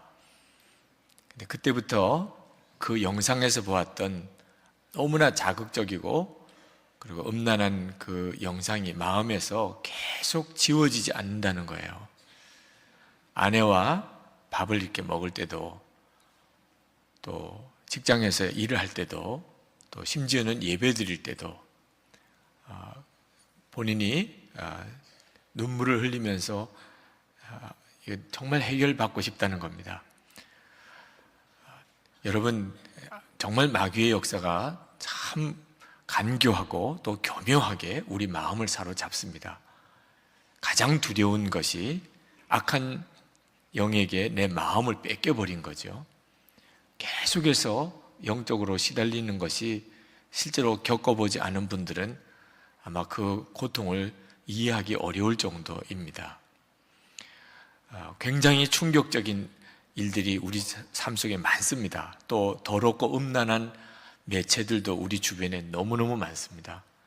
그래서 너무나 많은 사람이 마음에 악한 영에 의해서 공격을 당하고 그리고 시달림을 당하고 있습니다. 저는 지난 주간에 오늘 설교를 위해서 말씀을 묵상하다가 마귀가 우리의 마음에 계속 더럽고 음란하고 충격적인 어떤 그림이나 모습을 심어서 우리를 괴롭히는 것보다 훨씬 더 놀라운 것이 복음의 능력이라는 것을 깨달았습니다. 복음의 능력이 악한 영이 우리의 마음에 충격을 주는 것보다 훨씬 더 강력한 충격을 우리 가운데 주고 있습니다. 우리 마음을 사로잡았던 모든 것들이 다 떠나가고 정결함을 받는 역사가 십자가 복음의 능력에 있습니다. 초대교회 모습을 사도행전을 통해서 우리가 봅니다. 정말 놀라운 장면들이 계속 벌어지고 있습니다. 그들이 하루에 오순절날에 3,000명, 그리고 그 다음 날에는 5,000명이 예수를 믿는 역사가 일어나는 것. 아마 상상만 해도 얼마나 놀랐겠습니까? 실제로 우리가 그 일이 일어나고 있는 중심에 있었다고 한다면 아마 평생 잊을 수 없는 놀라운 감동을 여러분이 받으실 겁니다. 초대교회의 모습이 날마다 성전에 모이고 또 성도들의 집에 모여서 주님을 찬양하고 성도의 교제를 나누었다. 그 성도들이 누리는 교제의, 성도 교제의 그 기쁨, 그 충만한 은혜, 생각만 해도 얼마나 부럽습니까? 그죠? 사람들이 예수의 이름으로 말하면 죽인다고 하는데도 오히려 더 크게 담대하게 하나님께 기도하면서 주의 복음은 계속 전해지고 예수의 이름으로 표적이 나타나기를 기도했더니 땅이 진동하는 역사가 일어나는 그 기도의 모습, 그것도 얼마나 충격적입니까? 이게 전부 복음의 능력으로 일어난 일들입니다. 그런데 오늘 말씀 속에 정말 이런 일도 있을 수 있는 거구나 싶은 진짜 엄청난 충격이 오늘 32절 말씀에 나옵니다. 믿는 무리가 한 마음과 한 뜻이 되어 모든 물건을 서로 통용하고 자기 재물을 조금이라도 자기 것이라고 하는 이가 하나도 없더라. 교인들이 자기 재산을 다 내놓았다는 거예요. 도대체 무엇이 그렇게 할 수 있겠어요? 돈이 생명처럼 생각되어지는 사람들인데 어떻게 그런 일이 일어날 수 있겠어요? 모든 물건을 서로 통용했다. 내 것이 없어졌다 그 말입니다. 교인들 사이에 자기 재물을 조금이라도 자기 것이라고 하는 이가 하나도 없더라. 바나바라고 하는 사람의 예를 하나 들었습니다. 그 사람이 토지가 있었는데 그걸 팔아서 사도들 앞에 가지고 왔다는 거예요. 먹을 것이 없어서 굶는 교인들이 누구든지 가지고 가서 먹을 것을 구해서 먹게 해 주십시오. 그렇게 가져온 바나바 이야기가 예로 하나 나옵니다. 여러분, 복음의 능력이 아니면 이런 일이 있을 수가 없죠. 이런 상황이 벌어진 적도 없어요. 복음의 능력인 거죠. 34절에 보면 그 중에 가난한 사람이 없으니 그랬습니다. 황홀한 이야기입니다. 예수 믿는 성도들끼리 모였는데 그 중에 누구도 가난한 사람이 없고 굶는 사람이 없었다. 그건 진짜 교회였다는 뜻이죠. 이런 일을 만들어 보려고 우리 역사에 수없는 시도가 있기도 했습니다. 공산주의는 대표적이죠. 그들은 빈부격차를 자기들이 해결할 수 있다고 했어요. 가난한 사람이 하나도 없는 사회를 만들겠다고 했습니다. 그래서 지식인들, 의식이 있는 사람들, 가난한 사람들이 거의 미쳤지 않습니까? 전 지구의 절반 이상이 공산주의화 되었잖아요. 결과는 완전한 사기극이 되어버렸죠.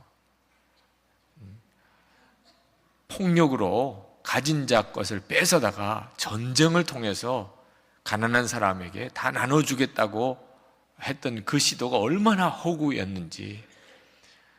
공산주의 나라로 들어가 살고 싶은 사람 하나도 없잖아요. 나오겠다는 사람만 있지. 공산주의는 완전한 실패였죠. 초대교회는 공산주의와 전혀 다른 것이었어요. 오늘 교우 여러분들 중에 오늘 잘못 은혜 받으면 재산 다 바쳐야 되는구나, 이런 생각하시는 분도 있으실 거예요. 걱정을 하지 마세요. 네. 초대교회는 비밀 경찰이 없었어요. 강제적으로 뺏는 일이 없었어요. 전부 다 자발적으로 그렇게 했어요. 자발적으로 하시겠다는 분을 막을 이유는 없지만 강제적으로 할 수 있는 것도 아니고 또 하나님은 그렇게 하시지도 않아요. 초대교회는 정말 너무나 놀랍지요. 재산이 있는 자들은 자기 재산에 대해서 조금도 욕심이 없어졌어요. 그것으로 가난한 사람들이 먹을 수 있다면 너무 기뻤어요. 초대교회의 놀라운 기적이죠. 35절에 보면 더 놀라운 것은 저희가 각 사람의 필요를 따라 나눠주미러라 했습니다. 부자들만 변화된 게 아니었어요. 재산이 있는 사람들만 은혜 받고 변화된 게 아닙니다. 모든 사람이 다 그렇게 됐는데 먹을 것이 없이 가난한 사람, 그 사람들은 얼마나 재물에 한이 맺혔겠습니까? 그런데 부자들이 땅을 팔아서 가난한 사람도 다 나눠 먹으면 좋겠다고 내놓았더니 그 먹을 게 없어서 굶었던 그 교인들이 자기가 필요한 것만 딱 가지고 갔다는 거예요. 여러분, 이런 일이 가능할까요? 만약에 우리 교회 사무국에 아주 돈 다발을 갖다 놓았는데 여러분 필요한 사람들은 필요한 만큼만 가져가세요. 그러면 무슨 일이 벌어질까? 우리는 10,000원 있으면 돼, 10,000원. 그래서 그 돈다발 중에 10,000원만 가지고 와. 나는 32,000원만 있으면 돼. 그래서 10,000원 주고 8,000원 거슬러 돌려주고, 이런 사람이 있을까? 도대체 그 일이 가능할까요? 만약에 부자들이 재산을 팔아서 사도들의 앞에 놓았는데 너도 나도 더 가져가겠다고 막 달려들었다면 그 재산을 헌금으로 바친 교인, 부자의 마음은 어땠으며 그게 지옥과 같은 것 아니겠어요? 초대교회는 정말 놀랍지요. 재산이 많고 적은 것은 그건 진짜 중요한 문제가 아니죠. 모든 사람이 다 욕심으로 사는 게 문제인 거죠. 그런데 재산이 있는 사람이나 먹을 것이 없이 어려움을 당했던 사람이나 다 똑같이 마음에 어쩌면 그렇게 욕심이 다 없어졌죠. 미국의 어느 공원에 우리 한국 사람이 가봤더니 호두가 그렇게 많이 떨어져 있더래요. 그걸 왜 그걸 안 줍나 몰라. 그래서 이웃 사람들에게 다 알려서 자루들을 가지고 와서 호두를 그냥 쓸어 담았다는 거죠. 미국 사람들이 와서 보고는 한참을 구경을 하더랍니다. 한국 사람들 생각하기에는 완전히 바보지요. 뭐 하나 말이에요. 빨리 자루 가져와서 자기들도 쓸어 가야지. 한참을 보고 있던 미국 사람들이 가까이 다가오더래요. 그럼 그렇지, 자기들도 가져가려고 그런 모양이다. 그랬더니 와서 하는 이야기가, 이렇게 가져가시면 다람쥐는 뭘 먹나요? 그러더라는 거죠. 미국 서부 포틀랜드 바닷가에 팻말을 세웠다는 거죠. 조개를 캐가되 15개 이상은 가져가지 마십시오. 누구 때문이겠어요? 한국 사람 때문이죠. 씨를 말리죠. 우리는 씨를. 욕심이 모든 사람에게 다 있어요. 초대교회는 근데 어떻게 그런 일이 일어날 수 있나요? 가진 사람은 자기 것을 아낌없이 내놓고, 없고 굶주렸던 사람도 꼭 자기 필요한 것만 가져가는 이런 일이 어떻게 가능했나 말입니다. 중국이 교회에 말할 수 없이 핍박할 때 그 공산당 치하에서 예수가정교회, 지하교회죠, 과수원을 중심으로 해서 거기서 교회 공동체를 꾸리고 살았습니다. 공산당이 나중에 알았어요. 그게 예수 믿는 사람들의 공동체라는 걸. 그래서 교회를 폐쇄시키려고 군인들을 데리고 공산당 관리가 불시에 그 과수원을 쳐들어 들어왔습니다. 근데 들어왔다가 그 사람들이 다 예수 믿는 사람이라는 건 알았지만 더 충격을 받은 것은 그 과수원의 나무마다 과일이 다 탐스럽게 익은 채로 다 달려 있다는 거예요. 이 공산당 관리가 어떻게 이런 일이 가능할 수 있냐는, 사람들이 지키는 것도 아니고 어떻게 과일이 이렇게 다 잘 익도록 그냥 달려 있을 수 있냐는, 그 인민농장에는 상상할 수가 없다는 거예요. 그렇게 지키고 처벌을 해도 과일이 익을 여지가 없다는 거예요. 서로 다 몰래 다 따가버리니까. 예수 믿는 사람들의 공동체는 이런가 충격을 받았어요.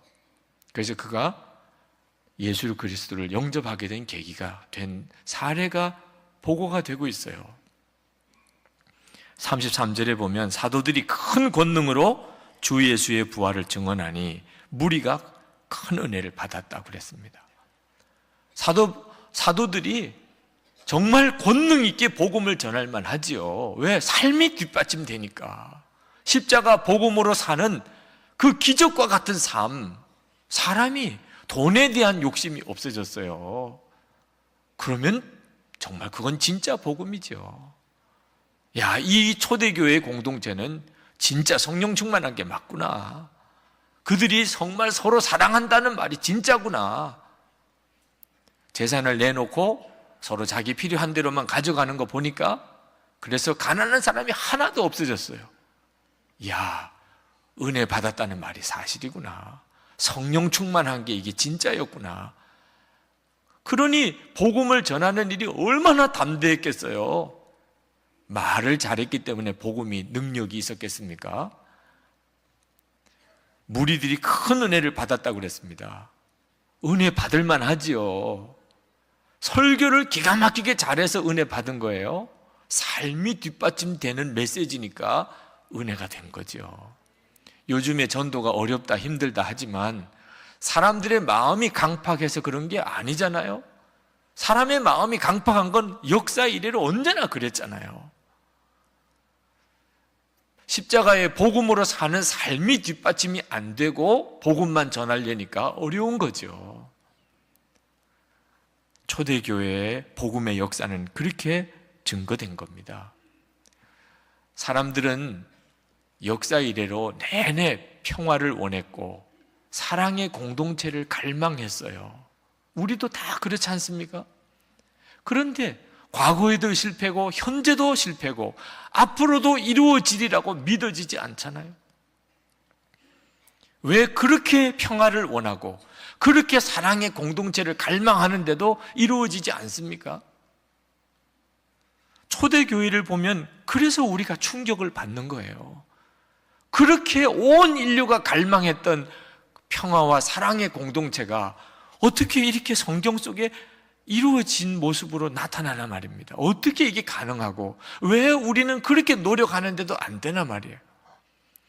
성경만이 왜 세상 사람들이 그렇게 평화와 사랑의 공동체를 갈망하는데도 이루어지지 않는지를 성경만이 말해주고 있어요.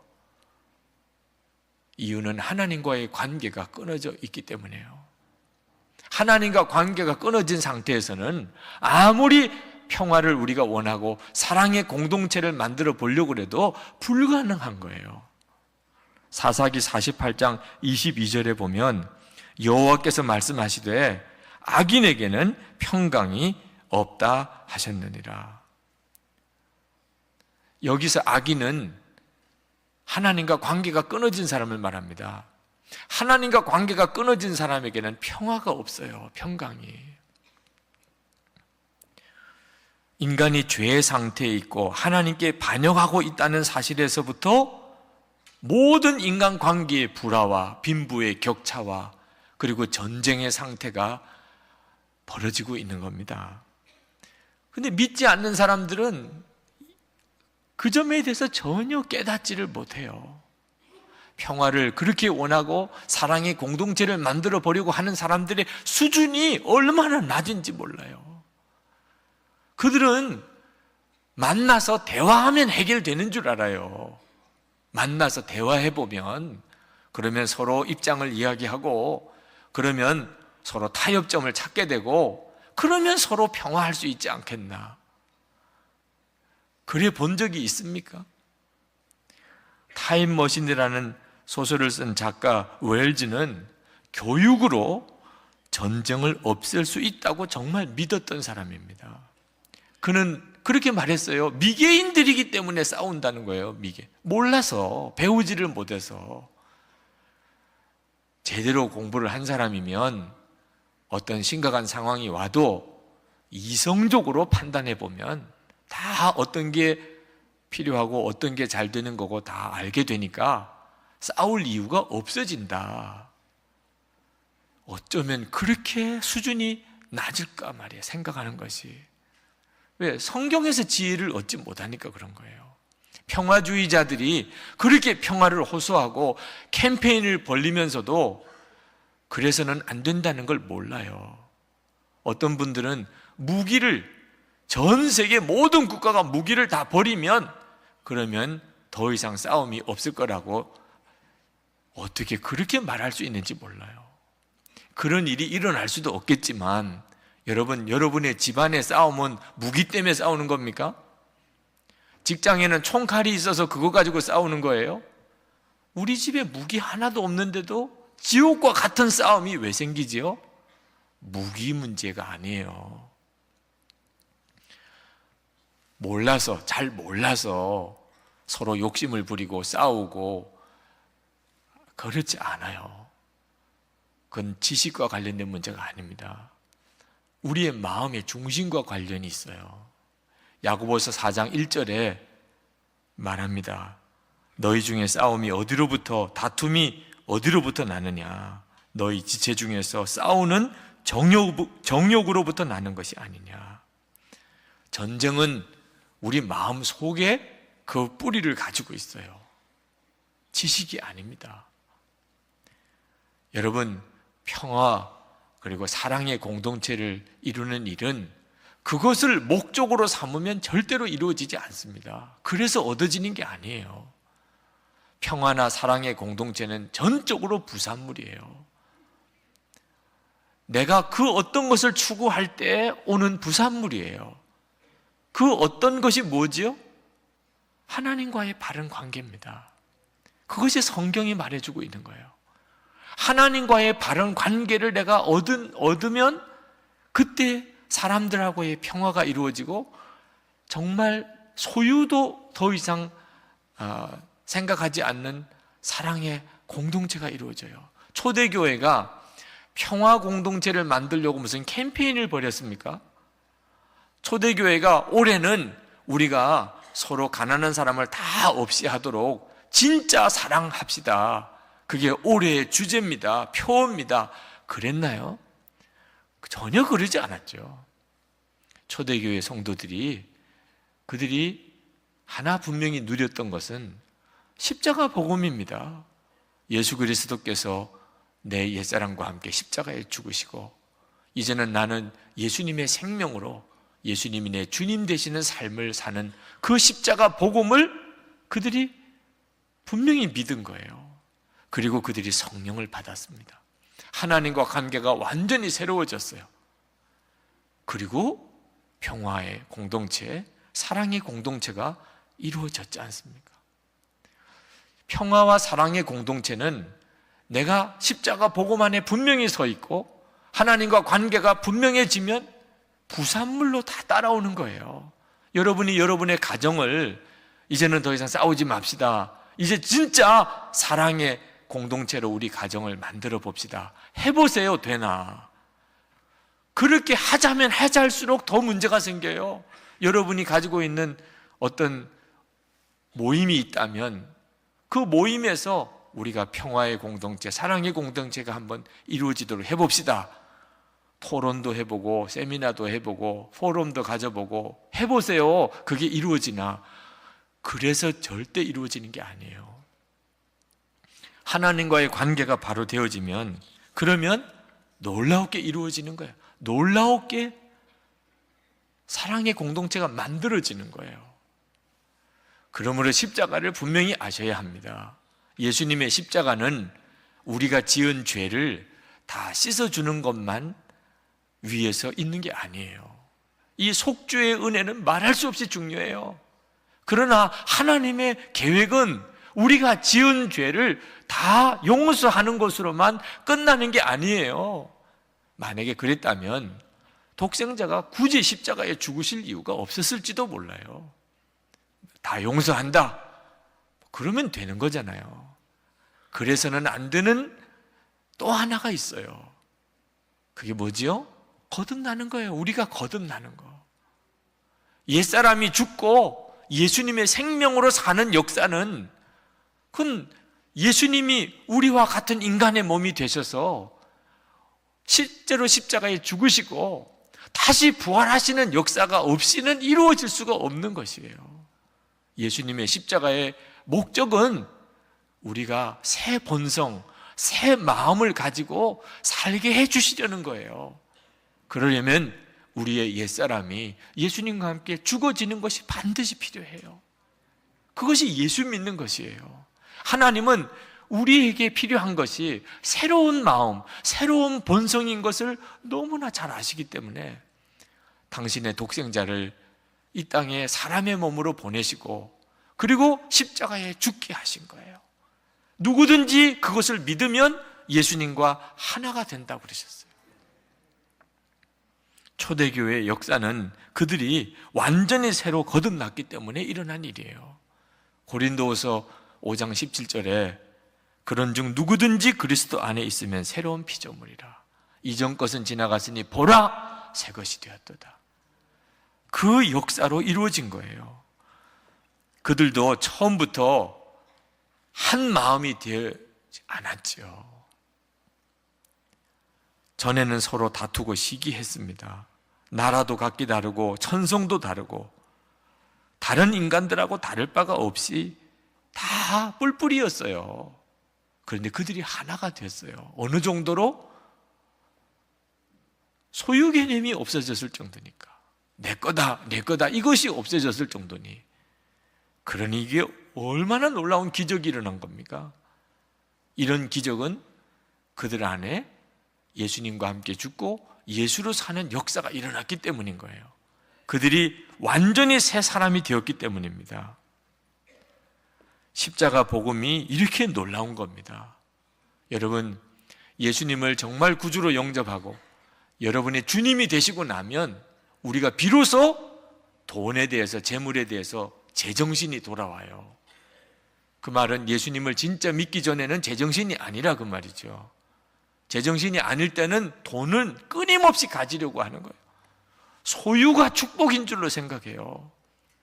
타락한 다음에는 사람이 정신을 잃어버렸어요. 여러분, 돈을 소유하려고 하면 할수록 얼마나 그것이 고통인 줄 아십니까? 그런데도 사람은 왜 자기가 고통스러운지를 몰라요.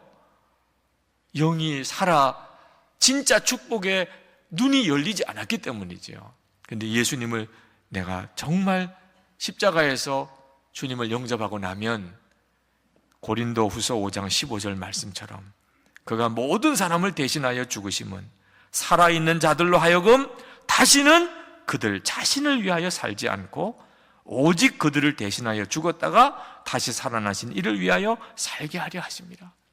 자기 자신을 위해서 더 이상 살지 않아요. 십자가 복음을 모르는 사람에게는 그건 비참한 이야기지요. 자기 자신을 위해서 살지 않아. 아마 그렇게 살고 싶은 마음 자체가 없을 거예요. 그러나 이것이 진짜 축복인 걸 아십니까? 우리가 왜 그렇게 괴롭게 살고 왜 그렇게 답답하고 왜 그렇게 마음에 상처가 많지요? 다 자기 자신을 위해서 살아서 그런 거예요. 그런데 예수 그리스도의 십자가의 복음이 더 이상 내가 나를 위해서 살지 않게 해주어요. 그리고 이제부터는 예수 그리스도 그분을 위해서 삽니다. 근데 이것이 얼마나 놀라운 축복인지 몰라요. 예수님이 어떠신 분입니까? 예수님은 자기를 위해서 사신 분이 아니에요. 하나님도 독생자를 우리를 위해 내어주셨고 그렇게 행복해 하셨고, 예수님은 우리를 위해서 당신의 육신을 내어 십자가에 죽으시고 우리 영혼을 구원하시고 그렇게 행복해 하신 분이에요. 그리고 우리가 예수님을 믿으면 그대로 돼요. 소유할 때는 지옥과 같았는데 베풀어 주면서 그렇게 행복해지는 거예요. 예수 믿으면 사람이 변합니다. 정말. 여러분은 예수 믿으시고 재물에 대한 욕심이 없어졌습니까? 예수님이 돈보다 더 좋아지셨습니까? 그렇게 되어가고 계시다니까요. 지금 여러분들이. 어떤 분들은 그래서 걱정도 되실 수도 있어요. 지금 내가 이렇게 가면 안 되는데. 어떤 남자분이 부인이 그렇게 전도하고 기도해서 교회를 나오게 됐습니다. 목사님이 너무 기뻐서 신방을 갔더니 신방 가는 날 단도직입적으로 묻더래요. 목사님, 예수 믿는데 비용이 얼마나 듭니까? 목사님도 생전 그런 질문 처음 받으셨기 때문에 너무 당황스럽더라는 거예요. 예수 믿는데 비용이 얼마나 드냐니. 왜 그런 질문을 하시냐고 그랬더니 친구들이 전부 다 예수 믿지 말라는 거예요. 비용이 많이 든다는 거야. 그래서 이왕 믿을 거면 천주교 가라 이렇게 이야기도 한다는 거예요. 그래서 예수 믿으면 비용이 많이 든다는데, 그러나 아내는 저렇게 기도하고 열심히 전도를 하니 교회는 가야 되겠고 따라 나오면서도 마음에 걱정이 된다는 겁니다. 도대체 비용이 얼마나 들까? 그래서 목사님이 물으셨대. 얼마면 믿으시겠습니까? 그랬더니 그분이 하는 이야기가, 어차피 교회 나오기로 결심했으니 담배를 끊어야 되겠고, 그러니 담배값 정도면 믿겠다는 거예요. 어차피 뭐 담배 피는데 들어간 돈 이제 끊기로 했으니, 그러니 뭐 그 담배값 정도에 자기가 헌금을 할 수 있다 그 말이죠. 목사님 그렇게 하시라고 그랬어요. 그러면 그렇게 하시라고. 그래서 그 다음부터는 담배값을 헌금을 드린 거예요. 하나님 앞에. 세례를 받으셔야 될 때가 됐는데 안 받으시겠다는 거예요. 목사님이 간곡하게 세례에 대한 설명을 드리고 세례 받으시라고 그랬더니 고민하시면서 물으시더래요. 자기가 왜 세례를 못 받는지에 대한 설명을 하면서 친구들이 이야기하는데 세례 받으면 11조라는 걸 해야 된다는 거예요. 자기에게는 그건 끔찍한 일이라는 거예요. 어떻게 11조씩이나 하나 말이에요. 그래서 11조를 수학의 11조를 해야 되나요? 비용 다 제한 순이익의 11조 해야 되나요? 그렇게 묻더래요. 그래서 목사님이 순이익의 11조만이라도 할 수 있다면 그렇게라도 하세요. 그래서 이분이 마음이 그냥 안도감이 왔어요. 그래서 세례를 받았습니다. 그리고 11조를 그해 수확한 11조에 쌀 2가마니를 헌금을 하더래요. 근데 그 다음 해에 추수감사절이 지나고 쌀 10가마니를 헌금한 거예요. 그래서 목사님이 깜짝 놀라서 어떻게 이렇게 많이 하셨냐고 그랬더니 그분이 하시는 이야기가 자기는 이제 예수를 좀 비싸게 믿으려고 한다는 거예요. 그동안에는 할 수 있으면 싸게 믿으려고 했대. 할 수 있으면. 그런데 한 1년 동안 교회를 다니다 보니까 내가 이렇게 생각하면서 예수 믿는 것은 도리가 아니다. 이런 느낌이 자꾸 든다는 겁니다. 믿을 거면 이왕 믿을 거면 비싸게 믿어야지 싸게만 믿으려고 하는 게 아니구나. 그래서 마음에 결심하고 수학의 11조를 자기가 이번에는 바치기로 결심했다는 거죠. 여러분, 이것이 이분만 이야기예요? 우리 모두가 다 그렇잖아요. 예수님을 알고 십자가를 알면 알수록 돈보다도 예수님이 더 좋아지니, 그러니 옛날 생각하면 진짜 걱정되는 거죠. 그러나 그것이 얼마나 놀라운 은혜인지 모릅니다. 바나바가 땅을 팔아서 바쳤습니다. 여러분 생각해 보세요. 누가 하라고 강요했나요? 안 하면 안 되는 분위기로 몰아갔나요? 그런데 왜 땅을 팔아 바쳤나 말이에요. 더 좋으니까. 땅을 소유하고 가지고 있을 때 그때 느낌보다 그거 팔아서 가난하고 어려운 교우들 나누어 주는 게 훨씬 더 기쁘니까 그런 거 아니에요? 어떻게 그렇게 기뻐질 수 있는 거지요? 그게 십자가의 능력이에요. 이제는 진짜 제정신이 돌아온 거예요. 정말 축복이 뭔지, 정말 은혜가 뭔지 깨달은 거예요. 중세시대에는 수도원들을 많이 만들었습니다. 그 중에 하나가 탐심의 죄를 짓지 않으려고 수도원에 들어갔어요. 무소유의 삶을 사는 겁니다. 무소유의 삶을 사니까 탐심이 어디 있겠어요? 탐심이 자기 소유의 게 아무것도 없는데, 그 마음은 너무 참 기특할 정도이지만 그 수도원 생활에 오류가 심각해요. 탐심의 반대말, 탐심의 죄를 짓지 않으려면 무소유의 삶을 살아야 된다는 생각이 정확한 성령의 인도하심이 아니었어요. 그들은 무소유였기 때문에 욕심은 없어졌어요. 뭘 더 가져야 되겠다, 많이 가져야 되겠다. 그러나 그들은 다른 사람을 위해서 도와줄 수 있는 것도 아무것도 없었어요. 탐심의 반대말은 무소유가 아니에요. 베풀고 나누어 주는 거죠. 여러분 정확히 기억하셔야 돼요. 탐욕의 반대말은 나누어 주는 거지 무소유가 아닙니다. 하나님께서 우리를 축복하시는 것은 무소유가 되도록 하시는 게 아니에요. 하나님이 기뻐하시는 것은 여러분이 아무것도 없어서 욕심도 없지만 나누어 줄 것도 없는 사람을 만드시는 게 아니에요. 하나님이 여러분에게 원하시는 것은 나누어 주는 사람이 되게 하시려는 거예요. 어떤 분에게는 기업의 복도 주시고 어떤 분에게는 여러 가지 많은 것으로 채워주시는 이유는 그것으로 나누라는 거지요. 어려운 이들을 도우라는 거지요. 그게 초대교회가 누렸던 축복입니다. 진짜 복된 삶은 예수님의 마음을 품고 우리가 가진 것을 필요한 사람들에게 나누어 줄 때 찾아와요. 이 눈이 뜨이는 것이 십자가 능력이에요. 예수님의 마음의 내 마음에 그대로 느껴지니까 우리를 위해 당신의 몸을 찢어 십자가에 피 흘려 주시면서 기쁘셨던 그 심정을 그대로 우리에게 주신 거예요. 어느 원로 목사님이 쓰신 글을 재미있게 읽었습니다. 제가 그대로 읽어드릴게요. 나이 많이 들어 병든 몸이 되어 보았습니까? 자리 보존하고 누워있는 처량한 몸이 되어 보았습니까? 어느 누가 보양식이요 영양식이요 깨죽이에요 전복죽이에요 하면서 정성을 다해 끓여올 며느리 딸이 있었습니까? 더더욱이 대소변 받아내고 냄새나는 속옷 빨아서 뽀송뽀송한 속옷으로 갈아입히고 이부자리 햇볕에 말려주고 빨아서 갈아주고 눕혀주고 할 이가 누구였습니까? 꼼꼼히 살펴보면서 늙어도 늙어야 합니다. 시대가 변해도 한참 변했어요. 정신 차리고 노후 대책 안 하고 있다가는 큰일 당합니다. 후회할 때는 이미 늦었습니다.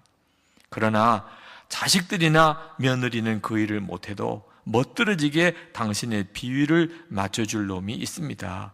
대소변 갈아주는 것으로부터 죽 끓여대는 일, 빨래해주고 시간 따라 약 먹여주는 일, 잠자지 아니하고 옆에 대기하고 지켜보는 이가 있습니다. 자식도 싫어하는데 도대체 어느 누가 그렇게 돌보아 준답니까? 있어요. 한 놈 있어요. 김서방입니다. 돈이라는 놈 말입니다. 김서방은 별거 다 해줍니다. 종놈 부리듯 해도 불평이 없습니다. 마른 일, 굳은 일, 더럽고 냄새나는 일, 그놈은 다 해줍니다. 하고도 남습니다. 불평도 없습니다. 마음 편히 부릴 수가 있어서 좋습니다. 김서방 움켜쥐고 놓지 말아야 합니다. 함부로 빌려주지도 말아야 합니다. 김서방은 일단 나가면 다시 돌아올 줄 모르는 놈입니다. 기분 좋다고 내주면 안 됩니다. 아양 떤다고 풀어주어도 안 됩니다. 알랑거려도 김서방만큼은 놓치면 안 되는 놈입니다. 어디든 찾지 못하는 곳에 꽁꽁 숨겨 놓으십시오. 김서방 있는 척도 마십시오. 누가 김서방 안보 묻고도 모른다 하십시오. 놓으면 끝이고 풀어주면 끝입니다. 그러나 그 김서방도 풀어주고 놓아줄 때가 있습니다. 인생의 종착점이 머지 않았구나 느껴질 때 좋은 곳 찾아가라고 김서방 풀어줘야 됩니다. 유익한 곳, 불쌍한 인생들이 모여 사는 곳, 돈 없어 공부 못하는 젊은이들이 있는 곳, 과부와 고아들이 모여 사는 곳에 김서방이 가게 해주십시오. 세상에 있을 때는 김서방처럼 좋은 곳이 없어 보이지만 김서방 붙잡고 하나님 앞에 가는 것은 화입니다. 그러므로 종착역이 가까워졌구나, 내려야 할 시간이 가까웠구나 하는 시점에서 그놈을 하차시켜야 합니다. 자식들에게 대물림하는 우를 범하지 말아야 합니다. 이것이 가장 큰 실수입니다. 좋은 자식 못된 놈 만들고 추한 놈 만들고 게으르고 교만한 자식 만드는 실수입니다. 돌이킬 수 없는 실수요, 범죄입니다. 재밌게 읽었어요. 야, 돈은 끝까지 붙잡아야 되는구나, 나이 많아도. 그런데 내 인생의 종착역이 언제인지는 그것은 사람이 계산할 수 없다는 거예요. 이 목사님 말씀처럼 움켜쥐었다가도 이제 인생의 종착역 전에는 다 풀어줘야 되는데 그게 돈을 말이에요. 언제가 그런 때인지 모르죠. 돈에 대해서 미련이 있으면 다 때를 놓치더라고요. 놀라운 것은 예수님이 진짜 내 주님이 되시면 그러면 종착역 생각할 것도 없어요. 예수님 돈보다도 더 좋아지게 되면 그러면 굳이 이런 고민 갈등할 것도 없어요. 진짜 축복을 누리고 살게 되니까 말입니다. 여러분 오늘 주일에 예배드리러 오셨는데 여러분 솔직히 대답해 보세요. 여러분 지금 마음에 주기 위해서 이 자리에 있습니까? 받기 위한 마음으로 이 자리에 있습니까? 교회에 오실 때 내가 줘야지 이런 마음 가지고 오셨나요? 받아야지 그런 마음으로 오셨나요? 여러분 직장 갈 때 관심 사람들에게 베풀어 주려고 가십니까? 사람들로부터 관심 받고 대접 받으려고 가십니까? 직장 퇴근해서 집에 갈 때 가족들을 섬기려고 가십니까?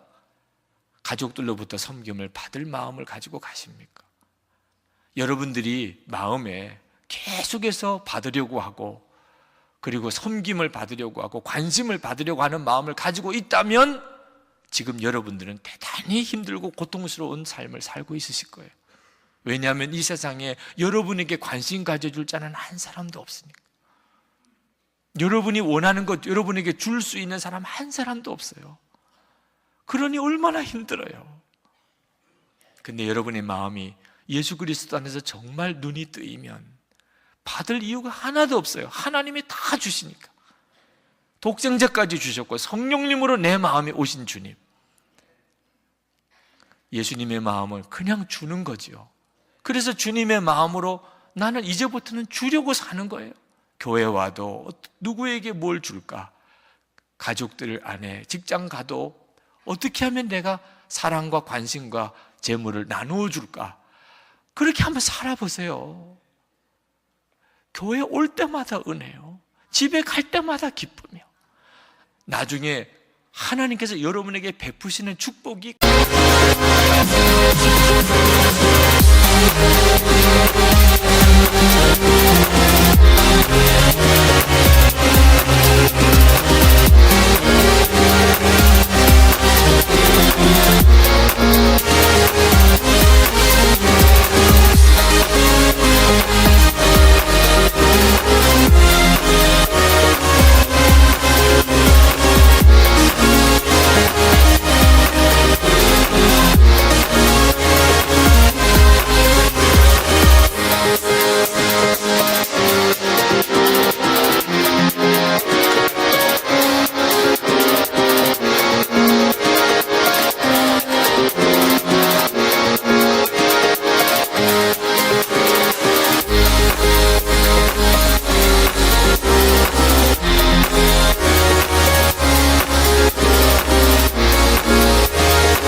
감당할 수가 없다고 간증하시게 될 거예요.